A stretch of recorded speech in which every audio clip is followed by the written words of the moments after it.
नमस्कार। राजर्षी शाहू महाराजांच्या जन्मजयंतीनिमित्त आयोजित केलेल्या ऑनलाईन परिसंवाद कार्यक्रमासाठी सर्वांचं सहर्ष स्वागत। खरं तर जेव्हा जेव्हा वर्तमानासमोर काही संकट उभी राहतात तेव्हा वर्तमान नेहमी इतिहासाचे दरवाजे ठोठावत असतो। आजच्या या कोरोना संकटामध्ये सुद्धा आपल्याला आठवतं राजर्षी शाहू महाराजांनी त्यांच्या आपत्ती काळामध्ये केलेलं व्यवस्थापन। आजच्या वर्तमानामध्ये जेव्हा जातीच्या रेषा गडद होत आहेत तेव्हा आठवतात राजर्षी शाहू महाराज आणि जात निर्मूलनासाठी त्यांनी आखलेले कृती कार्यक्रम। आज जेव्हा माणसामाणसामध्ये वैरत्वाची भावना निर्माण होते तेव्हा आठवतं आम्हाला राजर्षी शाहू महाराजांचं स्वप्न समताधिष्ठित समाज निर्मिती करण्याचं। आणि म्हणून शाहू महाराजांनी पेरलेले विचार, त्या विचारांचा जागर घडावा याचसाठी आजच्या या परिसंवादाचं आयोजन।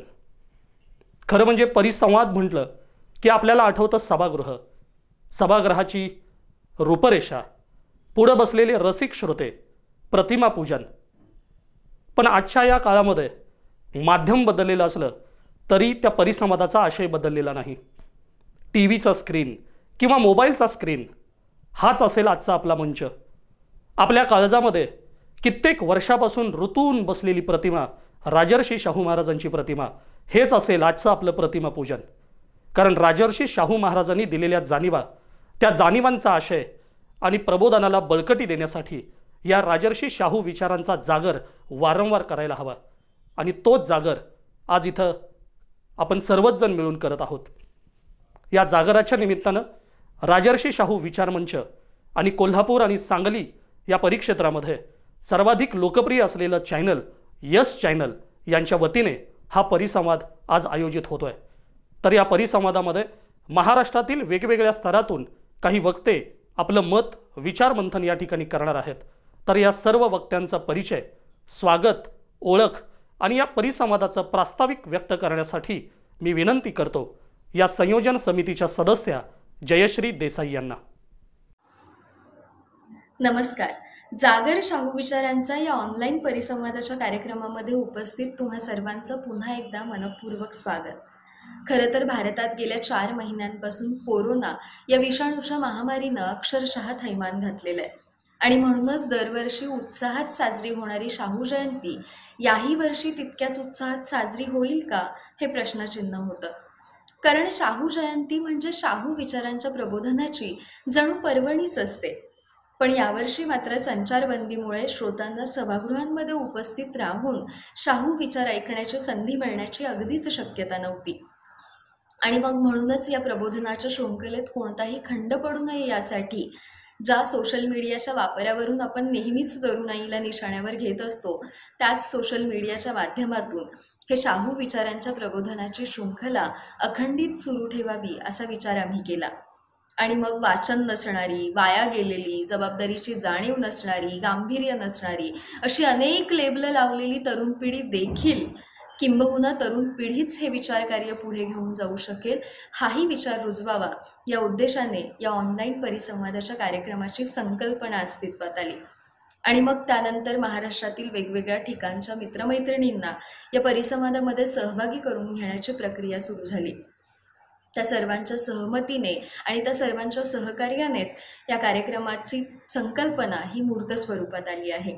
आणि या सर्व मित्रमैत्रिणींची ओळख करून देण्याचं सद्भाग्य मला लाभतं आहे, त्याचा मला मनस्वी आनंद होतो आहे।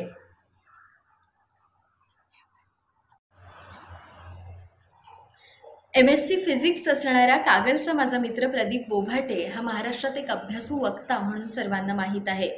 एखाद्या विषयाचा सखोल अभ्यास करून, त्याचं चिंतन करून प्रभावीपणे त्याचं सादरीकरण करणं हे प्रदीपचं वैशिष्ट्य आहे। तर नाशिकची माझी मैत्रीण काजल बोरस्ते ही तिच्या परखड लेखनीमुळं आणि ओघवत्या वक्तृत्व शैलीमुळं सर्वांची विशेष लाडकी आहे। अभिव्यक्ती मीडिया फॉर डेव्हलपमेंट या संस्थेत ती कार्यरत आहे। महिलांविषयक अनेक राष्ट्रीय आणि आंतरराष्ट्रीय परिषदांमध्ये तिनं प्रतिनिधित्व केलेलं आहे। तर आपल्या अभ्यासू आणि बंडखोर विवेचनातून नेहमीच सर्वांच्या लक्षात राहणारा, सर्वांच्या नजरेत भरणारा निरंजन फरांदे हा आमचा सातारचा मित्र मराठी विषयात सेटनेट असून सध्या PhD करतो आहे।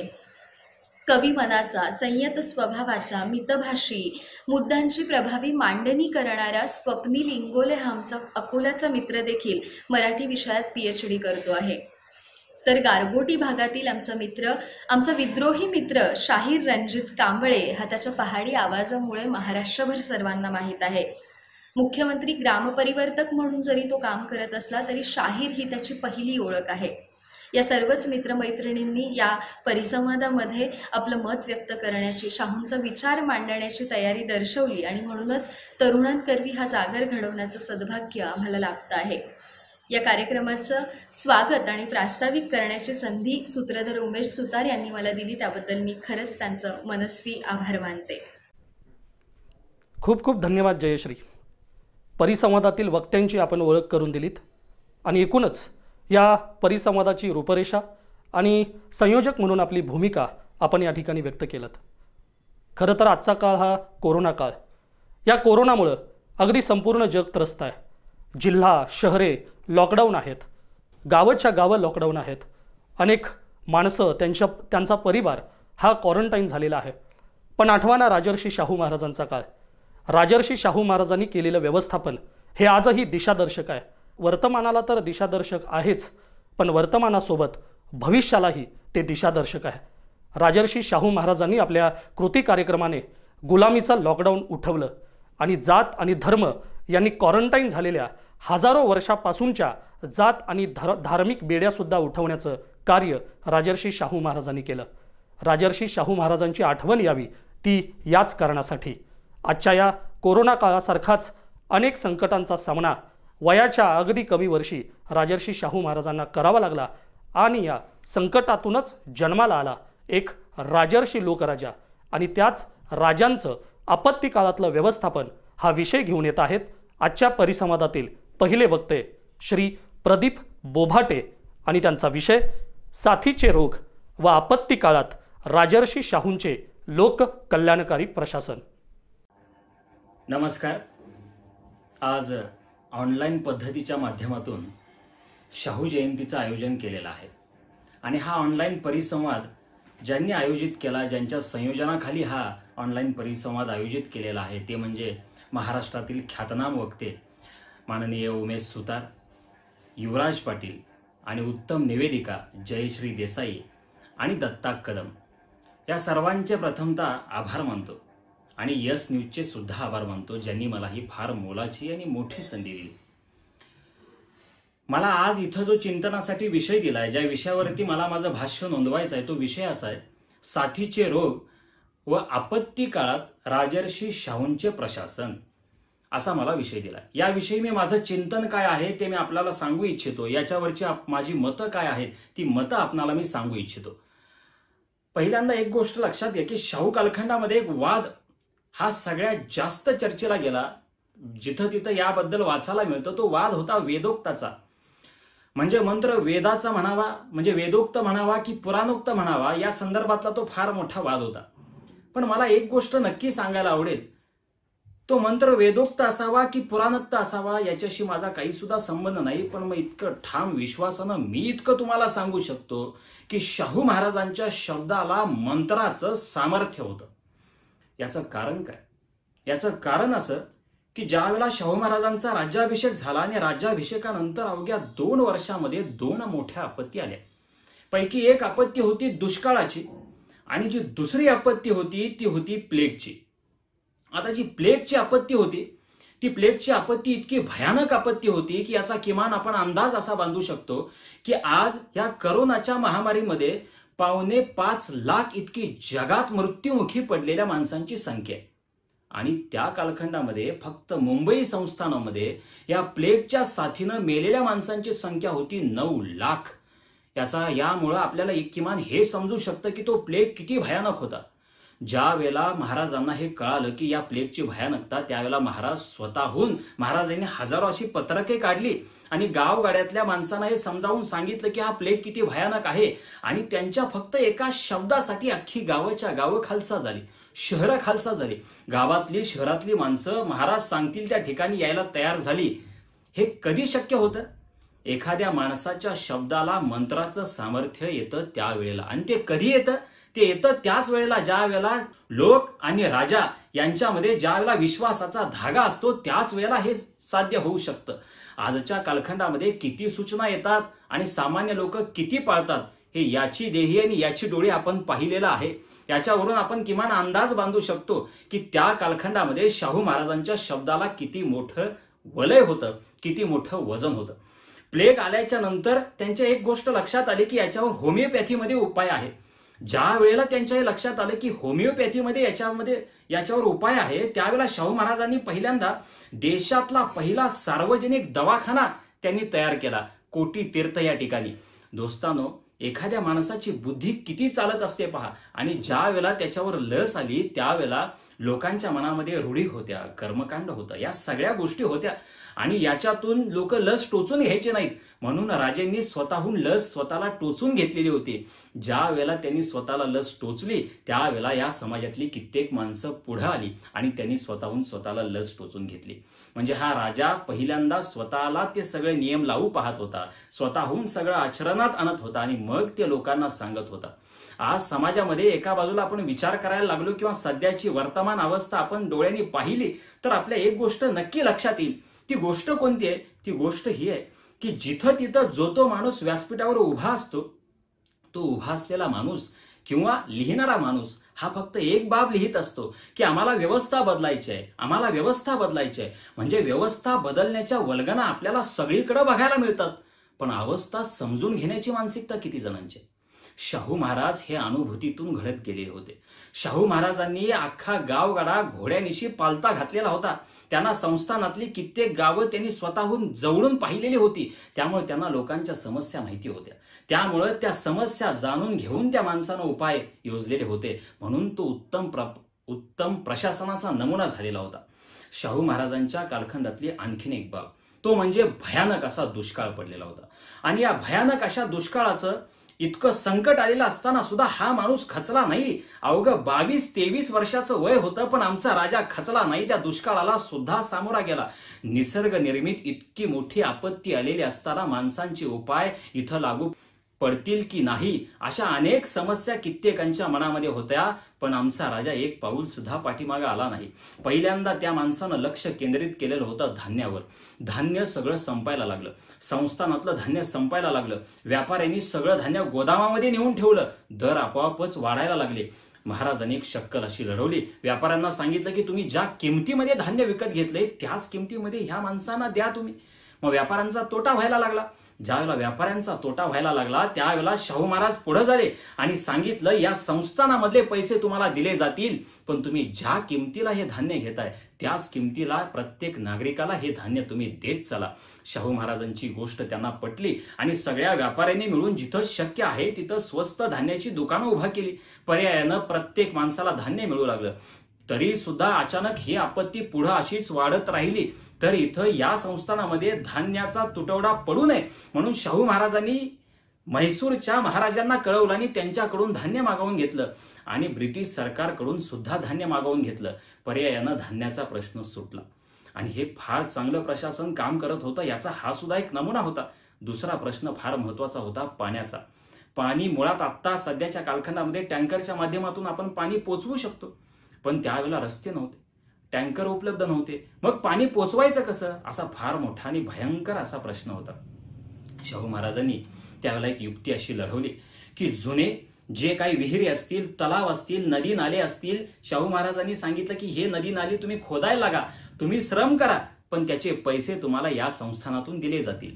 आणि संस्थानामधून पैसे सुद्धा यायला लागले आणि लोक काम सुद्धा करायला लागले. याच्यामुळे झालं असं की काही विहिरी पुन्हा ऊर्जित अवस्था मिळाली त्यांना, त्यांच्यामध्ये पुन्हा पाण्याचा उभाळा लागला, पाणी साठायला लागलं. शाहू महाराजांच्या हे लक्षात आलं की आपण श्रमदान केलं, नवीन विहिरी काही उभ्या केल्या, पण आम्हाला दीर्घकालीन उपाययोजना करावी लागेल. अहो 1902च्या आरक्षणाचा कायदा हा सगळ्यांना माहिती आहे, पण त्याच 1902 साली आणखीन एक जाहीरनामा महाराजांनी काढलाय, त्याला मास इरिगेशन पॉलिसी असं म्हणतात. त्या मास इरिगेशन पॉलिसीच्या निमित्तानं त्याच्यासाठी विशिष्ट खातं तयार केलं आणि त्या खात्यांतर्गत जे अधिकारी होते त्यांना असं सांगितलं की या संस्थानामध्ये तुम्ही जायचं आणि या संस्थानामध्ये किती जलस्रोत आहेत याची कागदोपत्री नोंद मला पाहिजे. म्हणजे विहिरी किती आहेत, तलाव किती आहेत, नदी किती आहेत, नाले किती आहेत, या सगळ्याची नोंद पाहिजे. त्याच्यातलं पाणी किती आहे, त्या पाण्याचं प्रमाण किती आहे, त्याच्यातला गाळ किती आहे आणि पुन्हा जर का एखादी मुजलेली विहीर आपल्याला बांधायची असेल तर एकूण खर्च किती येईल त्याचा अहवाल त्यांनी मागवलेला होता. आणि तो अहवाल मिळता क्षणी लोकांनी दिला आणि शाहू महाराजांनी तात्काळ त्याच्यावर अंमलबजावणी सुद्धा केलेली होती. त्यावेळेला या सगळ्याचा अहवाल त्यांनी पुन्हा वाचला आणि त्यांच्या मनामधनं एक कल्पना बाहेर पडली. ती कल्पना कदाचित आजच्या जगतामध्ये पडली असती तर आपण त्याची थट्टा सुद्धा केलेली असती. ती कल्पना अशी होती की आता धरण बांधायचं. कोल्हापूर हे तलावांचं शहर म्हणून ओळखलं जायचं हे आपणा सगळ्यांना माहिती आहे. मोठे मोठे असे 21 तलाव त्या कालखंडामध्ये होते आणि 21 तलाव होते त्यामुळे दुष्काळ पडलेला होता हे एक निमित्त होतं म्हणून त्यातलं पाणी संपलेलं होतं. पुन्हा पाऊस पडला असता, पुन्हा तलाव भरून गेले असते आणि त्यावेळेला त्या तलावातलं पाणी इतकं होतं की कोल्हापूरला बास व्हायचं, शिल्लक सुद्धा राहायचं, इतकं पाणी त्याच्यामध्ये होतं. त्यावेळेला या माणसाची कल्पना अशी होती की आता आपण धरण बांधलं पाहिजे. दोस्तांनो, त्यावेळेला त्यांची काही जणांनी त्यांची थट्टा सुद्धा केली. पण आजच्या कालखंडामध्ये आपण जर विचार करायला लागलो तर आपल्या एक गोष्ट लक्षात येते की त्या 21 तलावांच्या पैकी 19 तलाव हे मुजलेले आहेत जिथं आज पाणी साठा होत नाही. 2 शिल्लक आहेत पण त्या 2 शिल्लक असलेल्या तलावांचा आज पिण्याच्या पाण्यासाठी उपयोग केला जात नाही. पर्याय फक्त एकच शिल्लक राहतो अखंड कोल्हापूरच्या समोर की आता किंवा पिण्याच्या पाण्याचा प्रश्न कसा सोडवायचा त्याचं उत्तर येतं फक्त आणि फक्त राधानगरी धरण. हा माणूस शतकांच्या पुढलं पाहत होता म्हणून या माणसाला राजर्षी म्हणतात. जो राजा असून सुद्धा ऋषीच्या समान होता असा हा विद्वत्ता धारक माणूस होता म्हणून या माणसाला राजर्षी असं म्हणतात. याचा उल्लेख हा कित्येक वेळेला कित्येक जणांनी सुद्धा केलेला आहे. शाहू महाराज ह्या सगळ्यांच्याकडे लक्ष ठेवून होते पण आणखीन एक बाब त्यांच्या नजरेतनं कधी सुद्धा सुटली नाही कारण ते त्यांची नजरच तितकी तीक्ष्ण होती. ते विचारच समाजाचा इतका सांगोपांग करत होते. दुष्काळात सुद्धा अपंग असतील किंवा व्यंग माणसं असतील, आजारी माणसं असतील, म्हातारी माणसं असतील, या सगळ्यांच्याकडे त्यांनी कधीही कानाडोळा केला नाही. यांच्यासाठी 11 आश्रम उभा केले आणि त्या 11 आश्रमांमधून जवळजवळ 48,750 माणसांनी त्याचा लाभ घेतला. हा राजा किती कनवाळू असेल, किती या रयतेची कणव त्या माणसाच्या मनामध्ये असेल याचा विचार आपण केलेला फक्त बरा. दोस्तांनो, हा माणूस फक्त या माणसाने या सगळ्या आपत्तींचं व्यवस्थापन केलं हा मर्यादित भाग झाला. तितक्याच पद्धतीनं तेवढ्याच ताकदीनं माणसांचं सुद्धा पुनर्वसन केलं. ते कुठल्या माध्यमातून सांगा. एक गंगाराम कांबळे नावाचा माणूस आणि दलितांचं पोर त्याला हॉटेल काढून दिलं. त्या हॉटेलमध्ये स्वतःहून ते चहा प्यायला गेले. ही गोष्ट इतकी साधी नाही. तत्कालीन कालखंडामध्ये जाती व्यवस्थेचा इतका प्रचंड पगडा होता. त्या कालखंडामधली ही घटना आहे. ज्या फासे पारधी नावाची जी जमात आहे, ज्या जमातीवर आपण गुन्हेगारी जमात म्हणून शिक्का मारून टाकलाय, त्या फासे पारधी जमातीची त्यांच्या भटक्या मेंदूतली निवासी दुःख सुद्धा या राजानं जाणली आणि त्यांच्या सुद्धा हाताला काम दिलं. हे काय होतं? हे फक्त मानसिकतेचं पुनर्वसन होतं का? नाही. हे माणसांना बहिष्कृत करू पाहणारी जी माणसांची मानसिकता होती ना, त्या बहिष्कृत करू पाहणाऱ्या मानसिकतेचं पुनर्वसन होतं. इतका हा सखोल माणूस विचार करत होता, इतका भला माणूस हा होता. शाहू महाराजांच्या संस्थानामध्ये कलावंतांना, बुद्धिवंतांना, विचारवंतांना, लेखकांना, साहित्यिकांना कधीही मज्जाव केला जात नाही. त्यांना मुक्तपणाने लिहिलं जाऊ द्यायचं. पण आजच्या कालखंडामध्ये असं होत नाही. मुक्तपणे लेखक लिहू शकत नाही, बोलणारा मुक्तपणे बोलू शकत नाही. अहो, ज्या कोल्हापूरच्या मातीनं अखंड महाराष्ट्राला आणि देशाला पुरोगामी वसा सांगितला, त्या मातीमध्ये पानसरेंचा जर खून होत असेल तर मी म्हणेन की आम्हाला पुरोगामी वसा सांगणारे आम्ही या कोल्हापूरचे शिलेदार असं आम्हाला म्हणता यायचं नाही. याचा विचार आज तुम्ही आणि आम्ही केला पाहिजे. देवाप्पा धनगर नावाचा एक मल्ल होता की जो मल्ल कॉलराच्या साथीनं ज्याला त्याला ऍडमिट केलं त्याला डॉक्टरांना भेटायला स्वतः राजे गेलेले होते. तो मल्लही तितका नेटका होता, तितका बलदंड असा मल्ल होता. पण ज्यावेळेला ते भेटायला गेले त्यावेळेला त्यांच्या लक्षात आलं की तो काही क्षणामध्ये आता तो मरून जाईल. त्यावेळेला डॉक्टरांना त्यांनी असं सांगितलं, काही करा पण माझ्या देवाप्पाला वाचवा, माझा देवाप्पा जगला पाहिजे. त्याच्या वजना इतकं सोनं मी तुम्हाला देतो, पण माझा देवाप्पा जगला पाहिजे. एखाद्या समाजामध्ये असे कलावंत असतात, असे काही मल्ल असतात, या सगळ्यांच्या प्रती या माणसाची नजर काय होती पहा. आजच्या कालखंडामध्ये ते शक्य आहे का? मला इतकं म्हणायचं आहे की शाहू महाराजांच्या जयंतीच्या दिवशी, शाहू महाराजांच्या जन्मदिवसा दिवशी आपण त्यांचे फोटो उभे करत असतो, पुतळे उभे करत असतो, त्यांना मोठमोठाल्या उपाध्या आपण देत असतो. मला एक म्हणायचं होतं, याच्यामध्ये एक गोष्ट अशी होती की शाहू महाराजांच्या ठाई जी एका उत्तम प्रशासकाची नजर होती, ती एका उत्तम प्रशासकाची नजर आपण आत्मसात करू शकलो नाही. आणि जी आत्मसात करू शकलो नाही त्याचे पडसाद उमटताना दिसतायत. हे फार दाहक वास्तव आहे. ते स्वीकारण्याची बुद्धी आमच्या ठाई आली पाहिजे. आणि या सगळ्यातून मुक्त व्हायचं असेल तर एक उपाय आहे, तो म्हणजे शाहू विचार आपण जगवला पाहिजे आणि तो आपण जगला पाहिजे. याच्यासाठी हा सगळा शब्दप्रपंच आणि यासाठी सगळा हा अट्टहास होता. धन्यवाद. प्रदीपजींनी मांडलेले राजर्षी शाहू महाराजांचे विचार आजच्या वर्तमानाला आणि भविष्यालाही दिशादर्शक आहेत. आजचं शासन आणि प्रशासन यांना नक्कीच प्रत्येक पावलावरती राजर्षी शाहू महाराजांनी आपत्ती काळातलं केलेलं व्यवस्थापन दिशादर्शक ठरेल. आपल्या समाजाचा हजारो वर्षांचा इतिहास पहा. या इतिहासामध्ये तुम्हाला दिसेल स्त्री आणि अस्पृश्य यांच्या पायामध्ये गुलामीच्या बेड्या. या गुलामीच्या बेड्या दूर करण्यासाठी अनेक महामानवांनी आपल्या विचारांच्या समिधा अर्पण केल्या. पण राजर्षी शाहू महाराजांचं कार्य हे खऱ्या अर्थानं दिशादर्शक यासाठी ठरतं की त्यांनी स्त्री आणि अस्पृश्य या दोघांनाही मुक्त करण्यासाठी कृती कार्यक्रम आखले. जात, धर्म, रूढी, परंपरा यांच्यावर राजर्षी शाहू महाराजांनी जो घाव घातला, त्यामुळेच पुढे भारतीय संविधानामध्ये त्याला मूर्त स्वरूप आलं, त्याला जिवंतपणा आला. स्त्री आणि अस्पृश्य यांच्या संदर्भातलं कार्य जाणून घेऊयात काजल बोरस्ते यांच्या माध्यमातून. तर मी विनंती करतो काजल बोरस्ते यांना, आणि त्यांचा विषय स्त्रीमुक्ती, अस्पृश्योद्धार व राजर्षी शाहू छत्रपती. नमस्कार, मी काजल बोरस्ते. मी नाशिकला असते. नाशिकच्या अभिव्यक्ती मीडिया फॉर डेव्हलपमेंट या एका सामाजिक संस्थेत मी ग्रामीण भागातील मुलींच्या शिक्षणासंदर्भात संशोधन करण्याचं काम करते. आज 26 जून, आज राजर्षी शाहू महाराजांची जयंती. सगळ्यात आधी मी आज शाहू जयंतीच्या आपल्या सगळ्यांना खूप मनापासून खूप शुभेच्छा देते. आमच्या काही पुरोगामी मित्रांनी एकत्र येऊन विचार केला की आपल्याला शाहू जयंतीच्या निमित्तानं शाहूंचे विचार सर्वसामान्य माणसापर्यंत, सर्वसामान्य माणसाच्या माध्यमामधून पोहोचवता येतील का, आणि एस न्यूजच्या सहकार्याने हे शक्य झालं. आणि म्हणून आज दिवसभरात आम्ही काही मित्र एकत्र येऊन राजर्षी शाहूंच्या कार्याचे अनेक पैलू आणि त्यांच्या कामाचे अनेक दृष्टिकोन आपल्या सगळ्यांसमोर उलगडून दाखवणार आहोत. संपूर्ण समाजाच्या उद्धारासाठी, किंबहुना मागास वर्गाच्या, वंचित वर्गाच्या, दुर्लक्षित राहिलेल्या घटकांच्या उद्धारासाठी ज्या माणसानं त्यांच्या आयुष्यातली सहवेदना अनुभवली आणि सहवेदना अनुभवून त्या वेदना दूर करण्यासाठी काम केलं, अशा राजर्षी शाहू महाराजांचं काम आपल्या सगळ्यांना ज्ञात आहे.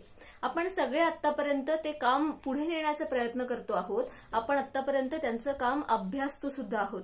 परंतु आजच्या काळामध्ये या सगळ्या विचारांचा आणि त्यांनी मांडलेल्या सगळ्या तत्वांचा एका वेगळ्या अर्थाने संदर्भ सुद्धा महत्वाचा आहे. आत्ताचा काळ, आत्ताचा आपला वर्तमान काळ हा प्रचंड धगधगता आणि प्रचंड कोलाहलाने भरलेला आहे. म्हणजे कुठल्याही क्षणी ठिणगी पडली तर वणवा पेटू शकेल अशा या भयानक काळामध्ये आपण सगळे राहतोय. प्रचंड प्रमाणात जातीय दंगली, धार्मिक हिंसा, मानवनिर्मित अनेक प्रकारच्या हिंसा, गटागटांमधले वाद, गटागटांमधले तणाव, या सगळ्यामध्ये आपण आपल्या माणसांच्या समूहापासूनच लांब जातोय का? जात, धर्म, लिंग, लैंगिकता किंवा अल्पसंख्याक ठरण्याच्या एका निकषावरून सुद्धा आपल्याला समाजात डावललं जातं आणि कुठल्या तरी प्रकारे, अप्रत्यक्ष प्रकारे आपण अस्पृश्यता जोपासत असतो. ह्या सगळ्या काळामध्ये, या सगळ्या गोंगाटाच्या काळामध्ये आपल्याला शांततेच्या गावाला जायचं असेल तर आपल्याला ह्या सगळ्या महापुरुषांनी, ज्या महापुरुषांनी त्यांच्या वर्तमान काळामध्ये, जो वर्तमान काळ इतरांनी सहज स्वीकारलेला होता, त्या वर्तमान काळामध्ये बदल घडवून त्यांनी एक मोठा इतिहास घडवला, अशा सगळ्या महापुरुषांच्या विचारांची वाट आपल्याला धरावी लागणार आहे. आणि अर्थात आपल्याला सगळ्यांना खात्री आहे की राजर्षी शाहूंच्या विचारांचा मार्ग, त्यांच्या तत्वांचा मार्ग हा आपल्याला नक्कीच एका विवेकाच्या पत्त्यावर घेऊन जाईल. आणि म्हणूनच मी आज आपल्यासमोर राजर्षी शाहूंनी स्त्रियांच्या मुक्तीसाठी काम काय केलं आणि त्यांनी अस्पृश्यांच्या उद्धारासाठी काय प्रकारे काम केलं ह्याचा एक थोडक्यात आढावा आणि माझं आकलन मांडण्याचा प्रयत्न मी आज आपल्यासमोर करणार आहे. मग राजर्षी शाहूंनी स्त्रियांच्या मुक्तीसाठी एकतर काम काय केलं आणि दुसरी गोष्ट म्हणजे त्यांचा या सगळ्या कामाकडे बघण्याचा दृष्टिकोन कसा होता, अप्रोच कसा होता, या काही महत्वाच्या मुद्द्यांवर मी आज लक्ष केंद्रित करेन. खरं पाहिलं तर स्त्रियांना स्वतःच्या आतमधलं दुय्यमत्व कसं खोटं आहे हे त्यांच्या मानसिकतेमध्ये बिंबवणं आणि आपण सुद्धा पुरुषांइतक्याच महत्वाचे आहोत, आपल्यामध्ये सुद्धा पुरुषांइतक्याच क्षमता आहे हे शिक्षणाच्या माध्यमातून बिंबवता येऊ शकतं हे शाहूंनी सांगितलं. आणि एकदा शिक्षण मिळाल्यानंतर स्त्रियांच्या नैसर्गिक हक्कांचं संरक्षण करण्यासाठी त्यांना काहीतरी कायदे करून किंवा काही विशिष्ट नियम करून समाजामध्ये इतर वाईट आणि अनिष्ट प्रथांपासून सोडवण्यासाठीचं काम करणं, अशा 2 पातळ्यांवर शाहूंनी काम केलं. राजर्षी शाहूंनी स्त्री मुक्तीसाठी कुठलेच तात्पुरते उपाय किंवा तात्पुरते मार्ग अवलंबले नाही, तर त्यांनी अवलंबलेले सगळे मार्ग, त्यांनी अवलंबलेले शिक्षण आणि कायदे हे दोनही मार्ग पूर्णपणे शाश्वत मार्ग होते, ज्या मार्गांचे दूरगामी परिणाम आपण सगळे आत्ता सुद्धा अनुभवतो आहोत. मग त्यांनी शिक्षणामध्ये काय केलं तर सगळ्यात पहिली आणि आपल्याला सगळ्यांना माहीत असणारी गोष्ट म्हणजे त्यांनी प्राथमिक शिक्षण सक्तीचं आणि मोफत केलं. म्हणजे कुठल्याही वर्गातल्या, कुठल्याही गटातल्या सगळ्या मुलांना, सगळ्या मुलींना, अस्पृश्यांच्या मुलांना सुद्धा हे शिक्षण सक्तीचं आणि मोफत केलं होतं शाहूंनी. कारण त्या काळात हे जाणलं होतं की अगदी कमी वयामध्ये शाळेतच न गेल्यामुळे किंवा अगदी कमी प्राथमिक अवस्थेमध्ये शिक्षणातून गळती झाल्यामुळे कितीतरी मुली आणि नंतरच्या बायका ह्या शिक्षणापासून वंचित राहतात, औपचारिक शिक्षणापासून वंचित राहतात आणि त्यांना आयुष्यामध्ये बऱ्याचशा संधी मिळू शकत नाही. आणि म्हणून शाहूंनी प्राथमिक पातळीलाच प्राथमिक शिक्षण सक्तीचं केलं. म्हणजे महात्मा फुले, सावित्रीबाई फुले ह्या सगळ्यांनी अवलंबलेला जो शिक्षणाचा, स्त्री शिक्षणाचा मार्ग होता, सुरू केलेला प्रवाह होता, या प्रवाहाला राजर्षी शाहूंच्या शिक्षण विषयक विचारांनी किंवा स्त्री शिक्षण विषयक विचारांनी एक आश्वासक दिशा दिली आणि या दिशेची फळं आपण सगळे आज चाखतो आहोत आणि अनुभवतो सुद्धा आहोत. मग राजर्षी शाहूंनी जे प्राथमिक शिक्षण सक्तीचं केलं ते इतकं सक्तीचं केलं की जर पालकांनी आपल्या पाल्यांना शाळेत पाठवलं नाही तर त्या पालकांना दंड भरावा लागायचा. आणि त्यांनी फक्त प्राथमिक शिक्षणामध्येच फार कष्ट घेतले नाही तर त्यांनी उच्च शिक्षणाला सुद्धा खूप प्रोत्साहन दिलं. स्त्रियांना उच्च शिक्षण घेण्यासाठी प्रोत्साहित केलं. त्यांना कितीतरी शिष्यवृत्त्या दिल्या किंवा त्यांना राहण्याची आणि जेवणाची सोय होण्यासाठी वसतिगृहांची सुद्धा स्थापना केली होती. म्हणजे कृष्णाबाई केळवकरांना राजर्षी शाहूंनी आर्थिक मदत करून वैद्यकीय शिक्षणासाठी विलायतेला सुद्धा पाठवलं होतं, त्यांना शिष्यवृत्ती दिली होती, हे आपल्याला सगळ्यांना माहिती आहे. परंतु कृष्णाबाई केळवकर विलायतेमधून आपलं शिक्षण पूर्ण करून आल्यानंतर एडवर्ड हॉस्पिटलमध्ये, म्हणजे ज्या जागेवर आनंदीबाई जोशींची नेमणूक होणार होती पण त्यांच्या अकाली मृत्यूमुळे ते शक्य झालं नाही, त्या जागेवर राजर्षी शाहू महाराजांनी कृष्णाबाई केळवकरांची नेमणूक केली. म्हणजे फक्त स्त्रियांना शिक्षण देऊन किंवा शिक्षणासाठी प्रोत्साहित करून स्त्री मुक्ती झाली असं म्हणता येणार नाही, तर आपल्याला त्यांच्या शिक्षणाचा व्यवहारामध्ये उपयोग करणं आणि त्यातून त्यांना आर्थिक सक्षम करून स्वतःच्या पायावर उभं करता आलं पाहिजे आणि अशी संधी शिक्षणाने दिली पाहिजे. हा एक शिक्षणासंदर्भाचा आणि स्त्री मुक्ती संदर्भातला विचार राजर्षी शाहूंनी मांडला होता. म्हणजे अजूनही मी सांगते की मी ज्या ग्रामीण भागामध्ये आदिवासी मुलींच्या, ग्रामीण भागातल्या गरीब मुलींच्या शिक्षणाबद्दल संशोधन करते तेव्हा लक्षात येतं की आपल्याला शिक्षणामध्ये वाढलेला टक्का दिसतो किंवा शिक्षणातून गळती होण्याचं प्रमाण मुलींचं कमी झालंय हे दिसतं. परंतु आजही शिक्षण हा ग्रामीण भागातल्या मुलींसाठी किंवा दुर्लक्षित आणि वंचित समूहातल्या गटांसाठी फक्त त्यांचं लग्नाचं वय पूर्ण होईपर्यंतचा एक तात्पुरता थांबा असतो, एक तात्पुरता स्टॉप असतो. म्हणून त्यांच्या शिक्षणाचा त्यांच्या पुढच्या आयुष्यामध्ये काही उपयोग होऊ शकत नाही आणि पुन्हा एकदा पितृसत्तेने बांधलेल्या त्या चौकटीमध्ये त्यांना स्वतःचं पूर्ण समर्पण करावं लागतं.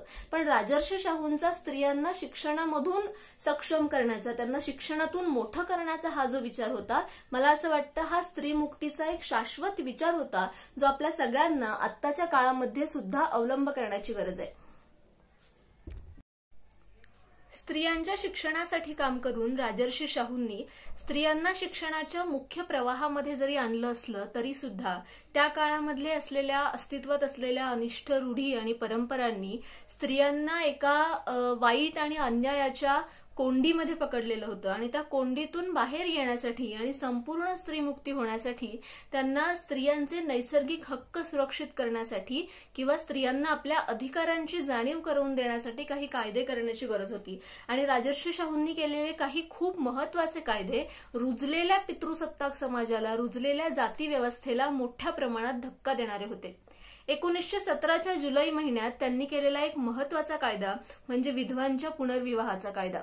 त्या काळामध्ये मागासवर्गातल्या काही जातींमध्ये विधवांचे पुनर्विवाह होत असले तरी सुद्धा उच्च म्हणवल्या गेलेल्या किंवा सुसंस्कृत म्हणवल्या गेलेल्या या सगळ्या जातींमध्ये विधवांचे पुनर्विवाहाला अजिबात मान्यता नव्हती. किंवा एखाद्या विधवेने जर पुनर्विवाह करण्याचं धाडस केलं तर मात्र त्याला सामाजिक मान्यता मिळायची नाही, परंतु त्याला कायदेशीर मान्यता सुद्धा मिळायची नाही. विधवांना केशवपणासारख्या प्रथेला सामोरं जावं लागायचं किंवा त्या विवाहातून जन्माला आलेली संतती ही अनवरत संतती म्हणून गणली जायची. या सगळ्या काळामध्ये राजर्षी शाहूंनी विधवांना पुनर्विवाह करण्याचा जो कायद्याने अधिकार दिला आणि त्याचबरोबर कायद्यानुसार त्या विवाहाची नोंदणी करण्याचा अधिकार दिला, यातून या सगळ्या अन्याय्य चक्रातून बाहेर पडण्याचा एक मार्ग विधवांना या कायद्याच्या मार्फत मिळाला असं मला वाटतं. यानंतर राजर्षी शाहूंनी केलेला दुसरा महत्वाचा कायदा म्हणजे त्यांनी आंतरजातीय विवाहांना मान्यता दिली. म्हणजे ज्या काळामध्ये जात व्यवस्था ही लग्नाच्या माध्यमातून टिकवली जायची किंवा स्त्रियांचं शोषण करण्यासाठी लग्न आणि जात अशा दोनही व्यवस्था एकत्र येऊन काम करायच्या, त्या काळात राजर्षी शाहूंनी हिंदू आणि जैन अशा दोनही धर्मांच्या लोकांना आपल्या जातीच्या बाहेर किंवा जाती व्यतिरिक्त लग्न करण्याची परवानगी आणि त्याला कायद्यानं संमती सुद्धा दिली. या सगळ्या व्यवस्थेमध्ये, जातीने बरबटलेल्या या सगळ्या व्यवस्थेमध्ये राजर्षी शाहूंनी उचललेलं हे कायदेशीर पाऊल एक मोठा बदल घडवणारं होतं. म्हणजे ज्या काळामध्ये मुलींचे बालविवाह व्हायचे किंवा अगदी 10 वर्ष वय असताना ज्यांची लग्न केली जायची, त्या काळात म्हणजे ब्रिटिश सरकारनं तेव्हा विवाहोत्तर संभोगाचं मुलींचं वय 12 वर्ष असलं पाहिजे असा एक दंडक काढला होता, ज्याला लोकमान्य टिळकांनी सुद्धा खूप कडाडून विरोध केला होता. त्या काळात राजर्षी शाहूंनी या कायद्याअंतर्गत मुलग्यांचं कायदेशीर विवाहाचं वय 18 वर्ष आणि मुलींसाठीचं कायदेशीर वय 14 वर्ष केलं. म्हणजे ब्रिटिशांच्या सुद्धा पुढे जाणारा, ब्रिटिशांपेक्षा सुद्धा पुरोगामी विचार करणारा हा एक कायदा होता असं मला वाटतं. या कायद्याने आणखी एक महत्वाची गोष्ट केली होती, ती म्हणजे 18 वर्ष वय पूर्ण असलेल्या कुठल्याही मुलीला आपला जीवनसाथी निवडण्यासाठी आपल्या वडिलांची किंवा पालकांची परवानगी असणं सक्तीचं नव्हतं, परवानगी असणं जास्त गरजेचं नव्हतं. म्हणजे कुठल्याही स्त्रीला स्वतःचा जीवनसाथी निवडण्याचा अधिकार देणं हे स्त्रीमुक्तीकडे बघण्याचा हा दृष्टिकोन केवढा व्यापक होता. म्हणजे आजही महिला किती मोठ्या पदांवर काम करत असल्या, कितीही सक्षम झाल्या असल्या तरी सुद्धा जेव्हा जीवनसाथी निवडण्याची वेळ येते, जेव्हा लग्नाची वेळ येते, त्यावेळेला मात्र तिला स्वतंत्रपणे निर्णय घेता येत नाही, परंतु आंतरजातीय विवाहाला संमती देणाऱ्या या कायद्याच्या माध्यमातून राजर्षी शाहूंनी या ज्या गोष्टी घडवून आणल्या होत्या यामध्ये त्यांचा एक खूप मोठा स्त्रीवादी विचार मला दिसतो. शाहूंनी केलेला तिसरा महत्वाचा कायदा म्हणजे त्यांनी आपल्या कोल्हापूर संस्थानाच्या गॅझेटमध्ये स्त्रियांवर होणाऱ्या अत्याचाराच्या आणि हिंसाचाराचा विरोध करणारं, प्रतिबंध करणारा एक कायदा केला. आणि या कायद्याने हिंसाचाराच्या सगळ्या प्रकारांना कसं कायद्याच्या व्याख्येमध्ये, कायद्याच्या चौकटीमध्ये बसवता येईल असा प्रयत्न केला. शाहू असं म्हणायचे की हिंसाचार घडणं जितकं वाईट आहे, एखाद्या बाईवर हिंसा होणं जितकं वाईट आहे तितकंच वाईट तिला हिंसेची भीती असणे. हिंसेची भीती सतत छळत राहिल्याने तो जास्त त्रासदायक अनुभव असतो आणि अशा व्यक्तीला सुद्धा त्या कायद्याअंतर्गत गुन्हेगार म्हणून ठरवलं गेलं होतं. मला असं वाटतं की आजही म्हणजे आज अस्तित्वात असलेले सगळे बलात्काराचे, हिंसाचाराचे कायदे किंवा घरगुती हिंसाचाराच्या विरोधात असलेले कायदे, ह्या सगळ्या कायद्यांना स्त्रियांवरच्या हिंसेची इतकी व्यापक व्याख्या आतापर्यंत करता आलेली नाहीये. म्हणजे प्रत्येक स्त्री आपल्या मनामध्ये हिंसाचाराची भीती घेऊन जगत असते, परंतु या कायद्याच्या चौकटीमध्ये जोपर्यंत तो हिंसाचार प्रत्यक्ष घडत नाही तोपर्यंत तो व्यक्ती गुन्हेगार ठरत नाही किंवा तो हिंसाचार कायद्याच्या चौकटीमध्ये गणला जात नाही. या सगळ्या अवस्थेमध्ये शाहूंनी जी हिंसाचाराची व्यापक व्याख्या केलेली होती, मला असं वाटतं ही आपल्या सगळ्यांसाठी पुन्हा एकदा कानउघाडणी करणारी आहे. आपल्या सगळ्या कायद्यांकडे आपण पुन्हा एकदा या दृष्टिकोनातून बघायला हवं. यानंतर शाहूंनी केलेला आणखी एक महत्वाचा कायदा म्हणजे घटस्फोटाचा आणि वारसा हक्काचा कायदा. म्हणजे आतापर्यंत लग्नातून बाहेर पडण्याचा कुठलाच मार्ग स्त्रीकडे नव्हता आणि लग्नातून किंवा अन्यायकारक आपल्याला नको असलेल्या लग्नातून बाहेर पडण्याचा मार्ग जर एखाद्या स्त्रीला मिळाला तर ती किती सक्षम होऊ शकते ह्याची अनुभूती या कायद्याने राजर्षी शाहू महाराजांनी सगळ्या स्त्रियांना पुन्हा एकदा घडवून दिली. म्हणजे पुरुषांकडे कुठल्याही लग्नातून बायकोला टाकून बाहेर पडण्याचा एक संधी, एक मार्ग उपलब्ध असतो, परंतु बायकांकडे तो नव्हता. आणि या कायद्याच्या माध्यमातून राजर्षी शाहूंनी तो मार्ग बायकांना उपलब्ध करून दिला आणि त्यांनी हे पारडं एका समान उंचीवर सुद्धा आणलं. घटस्फोटाच्या नंतर पोटगीचे अधिकार असतील किंवा वारसा हक्काचे काही अधिकार असतील, ह्या सगळ्यांना या कायद्याच्या अंतर्गत संमती देण्यात आली, मंजुरी देण्यात आली. शेवटचा आणि अगदी महत्वाचा कायदा म्हणजे त्या काळामध्ये मुलींना देवाला सोडण्याची म्हणजे देवदासी प्रथा अस्तित्वात होती. आणि एकदा का देवदासी म्हणून त्या मुलीला देवाला सोडलं गेलं की आई वडिलांच्या संपत्तीमधून तिचा सगळा अधिकार संपायचा. आई वडिलांच्या संपत्तीमध्ये तिने कुठलाही वाटा मागायचा नाही आणि ही अतिशय अमानवी अशा प्रथेच्या विरोधामध्ये वाचा फोडायला किंवा त्या विरोधात उच्चारायला कुणीही पुढे येत नव्हतं. अशा काळामध्ये राजर्षी शाहूंनी कायदा करून देवदासी या प्रथेला कायदेशीर दर्जाच अमान्य केला आणि तो दर्जाच अमान्य केल्यामुळे या देवदासी समूहाचं एका मुख्य प्रवाहामध्ये स्वतंत्र अस्तित्व तयार व्हायला लागलं आणि या सगळ्यातून बाहेर पडण्याची संधी त्यांना मिळाली. म्हणजे जरी हे सगळं अचानक थांबलं नसलं तरी सुद्धा ह्या सगळ्या बदलाच्या दिशेनं सुरुवात होण्यासाठी या सगळ्या कायद्यांनी एक सुरुवात झाली होती.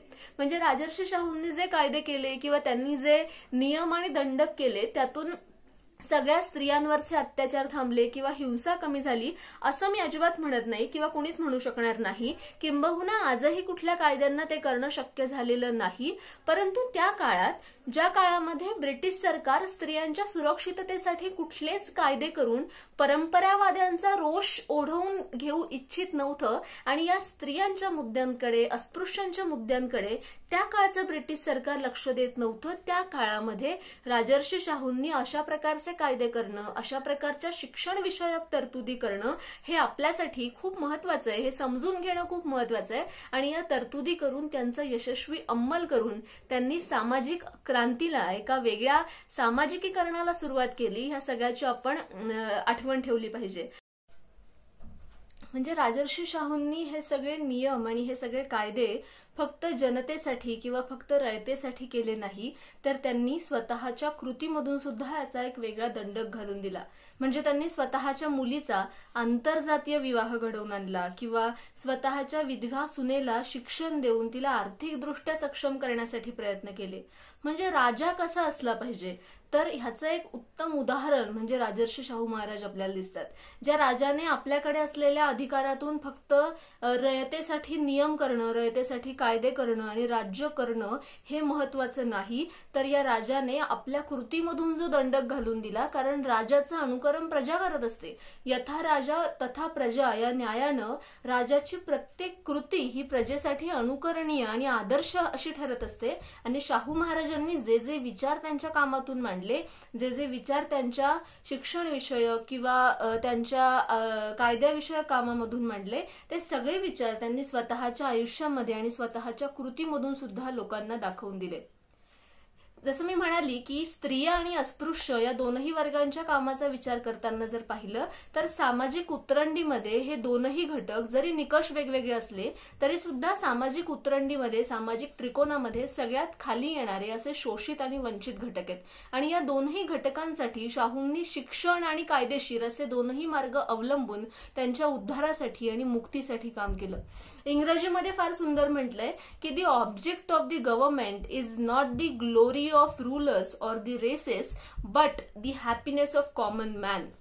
म्हणजे कुठल्याही शासनाचं उद्दिष्ट किंवा कुठल्याही शासनाचा हेतू हा तिथल्या राजांचं आणि तिथल्या संस्थानिकांचं वैभव आणि त्यांचा विलास हा नसून तिथल्या सर्वसामान्य माणसाचं सुख आणि सर्वसामान्य माणसाचं एक न्याय्य जगणं हा हेतू असला पाहिजे. स्वतः संस्थानिक असताना प्रचंड वैभवात जगण्याची किंवा प्रचंड विलासात जगण्याची संधी असताना सुद्धा राजर्षी शाहूंनी समाजामधल्या विषमतेला दूर करण्यासाठी, समाजामधल्या अन्याय्य रूढी परंपरांना दूर करण्यासाठी जे झोकून काम करून दिलं, हे काम म्हणजे एका आदर्श राजाचं लक्षण किंवा एका आदर्श राजाचं उदाहरण म्हणून आजही आपल्या सगळ्यांसाठी बनून राहिलंय.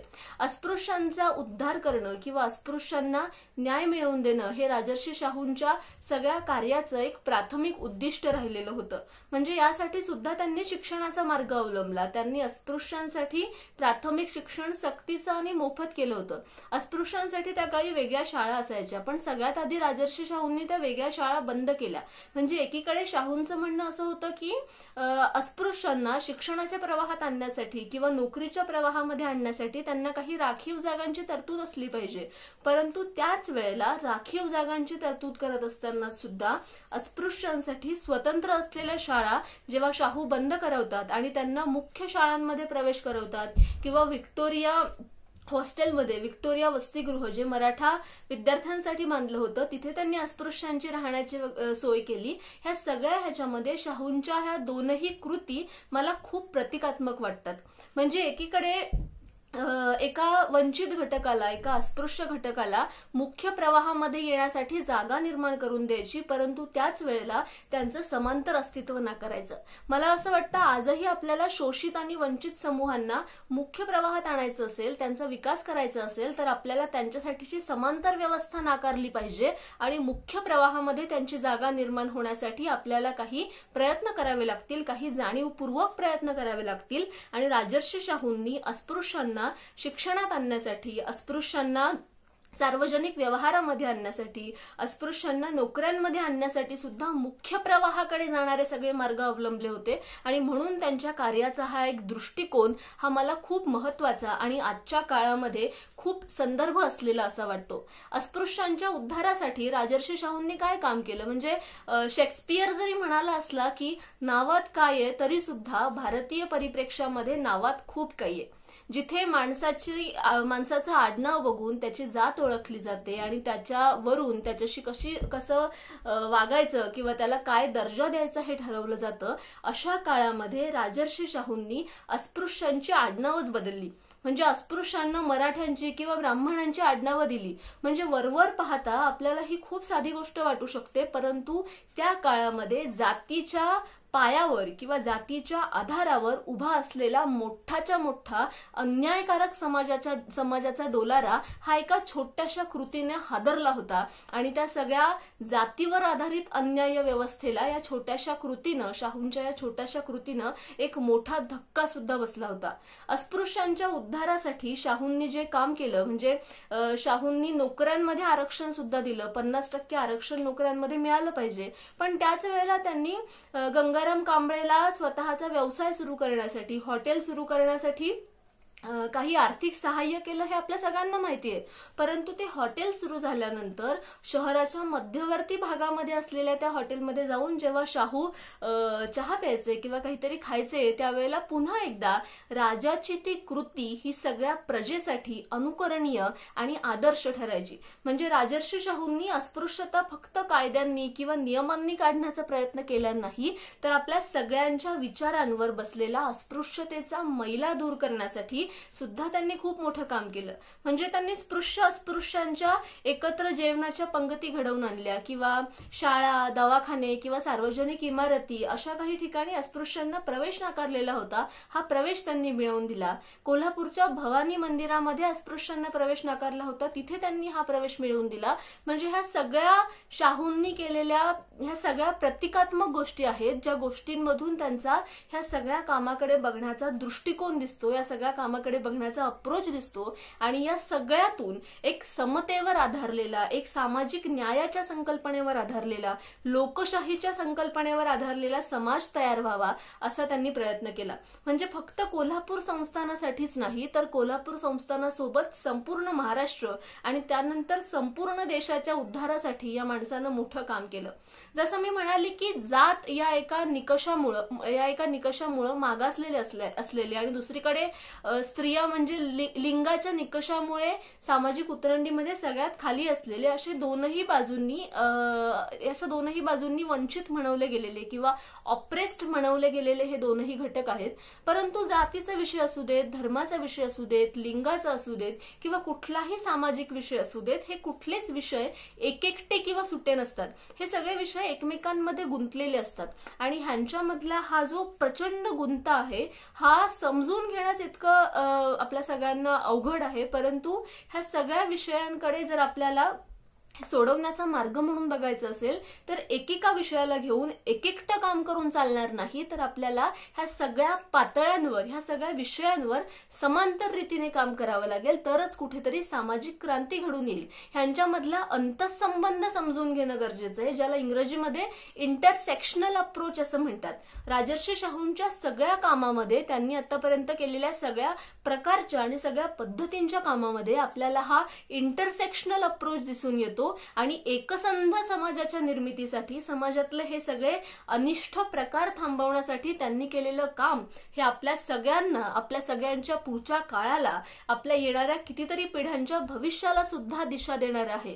ह्या सगळ्या तत्वांचा, ह्या सगळ्या मूल्यांचा आज आपल्याला पुन्हा आठवण व्हावी आणि आपण आजच्या सगळ्या कोलाहलात, आजच्या सगळ्या गोंगाटात राजर्षी शाहूंच्या विचारांचा मार्ग अंगीकारून आपल्याला शांततेकडे जाता येतं का हे आपल्याला पाहता येईल का, हे जर पाहता आलं तर आजच्या ह्या व्याख्यानाचा उद्देश सार्थ होईल असं सगळ्यांना वाटतंय. आणि शेवटी पुन्हा एकदा या रयतेच्या राजाला किंवा रयतेचं पालकत्व घेणाऱ्या राजाला मी मनापासून नमन करते आणि माझं बोलणं इथेच थांबव. काजल बोरस्ते यांनी मांडलेले स्त्री मुक्तीविषयक आणि अस्पृश्यता निवारणाविषयक राजर्षी शाहू महाराजांचे विचार हे खऱ्या अर्थानं प्रेरणादायी आहेत. राजर्षी शाहू महाराजांच्या इतिहासाचे एक वेगळेपण. राजर्षी शाहू महाराजांच्या एका हातात होते त्या काळातले ज्वलंत प्रश्न, ज्वलंत समस्या आणि दुसऱ्या हातामध्ये होतं उत्तर. स्त्री मुक्त झाली पाहिजे, अस्पृश्यता निवारणा झाली पाहिजे, ही गोष्ट खरी आहे. पण त्याला माध्यम कोणतं, त्याला पर्याय कोणता? राजर्षी शाहू महाराजांनी शिक्षण हा पर्याय निवडला. त्यांची शैक्षणिक दृष्टी, शिक्षणासाठी केलेले त्यांनी प्रयत्न आणि त्यातून स्त्रियांपर्यंत पोचलेलं शिक्षण, अस्पृश्यांपर्यंत पोचलेलं शिक्षण हे खऱ्या अर्थानं इतिहासाला एक वेगळ्या उंचीवर नेऊन ठेवणार आहे. आपले पुढचे वक्ते अर्थात राजर्षी शाहू महाराजांचा शैक्षणिक दृष्टिकोन मांडणार आहेत. चला तर मग आपण आमंत्रित करूयात प्राध्यापक निरंजन फरांदे यांना. त्यांचा विषय राजर्षी शाहू छत्रपतींचे शैक्षणिक धोरण. नमस्कार, मी निरंजन फरांदे. जागर शाहू विचारांचा या परिसंवादात प्रथम आपल्या सगळ्यांना राजर्षी छत्रपती शाहू महाराजांच्या जयंतीच्या अगदी मनपूर्वक शुभेच्छा.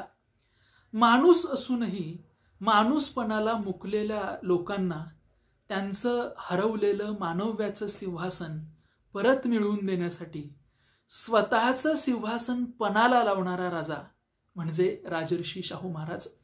शाहू महाराजांचं वेगळेपण काय, या प्रश्नाचं उत्तर विचारवंत डॉक्टर आह साळुंखे यांनी फार सुंदर दिलंय. ते म्हणतात, भारताच्या सामाजिक इतिहासात पुरोहित वर्गाबरोबर साटेलोटे करून स्वतःच्या अपार विलासाची सोय करून घेणारे राजे आणि संस्थानिक यांची संख्या काही कमी नव्हती.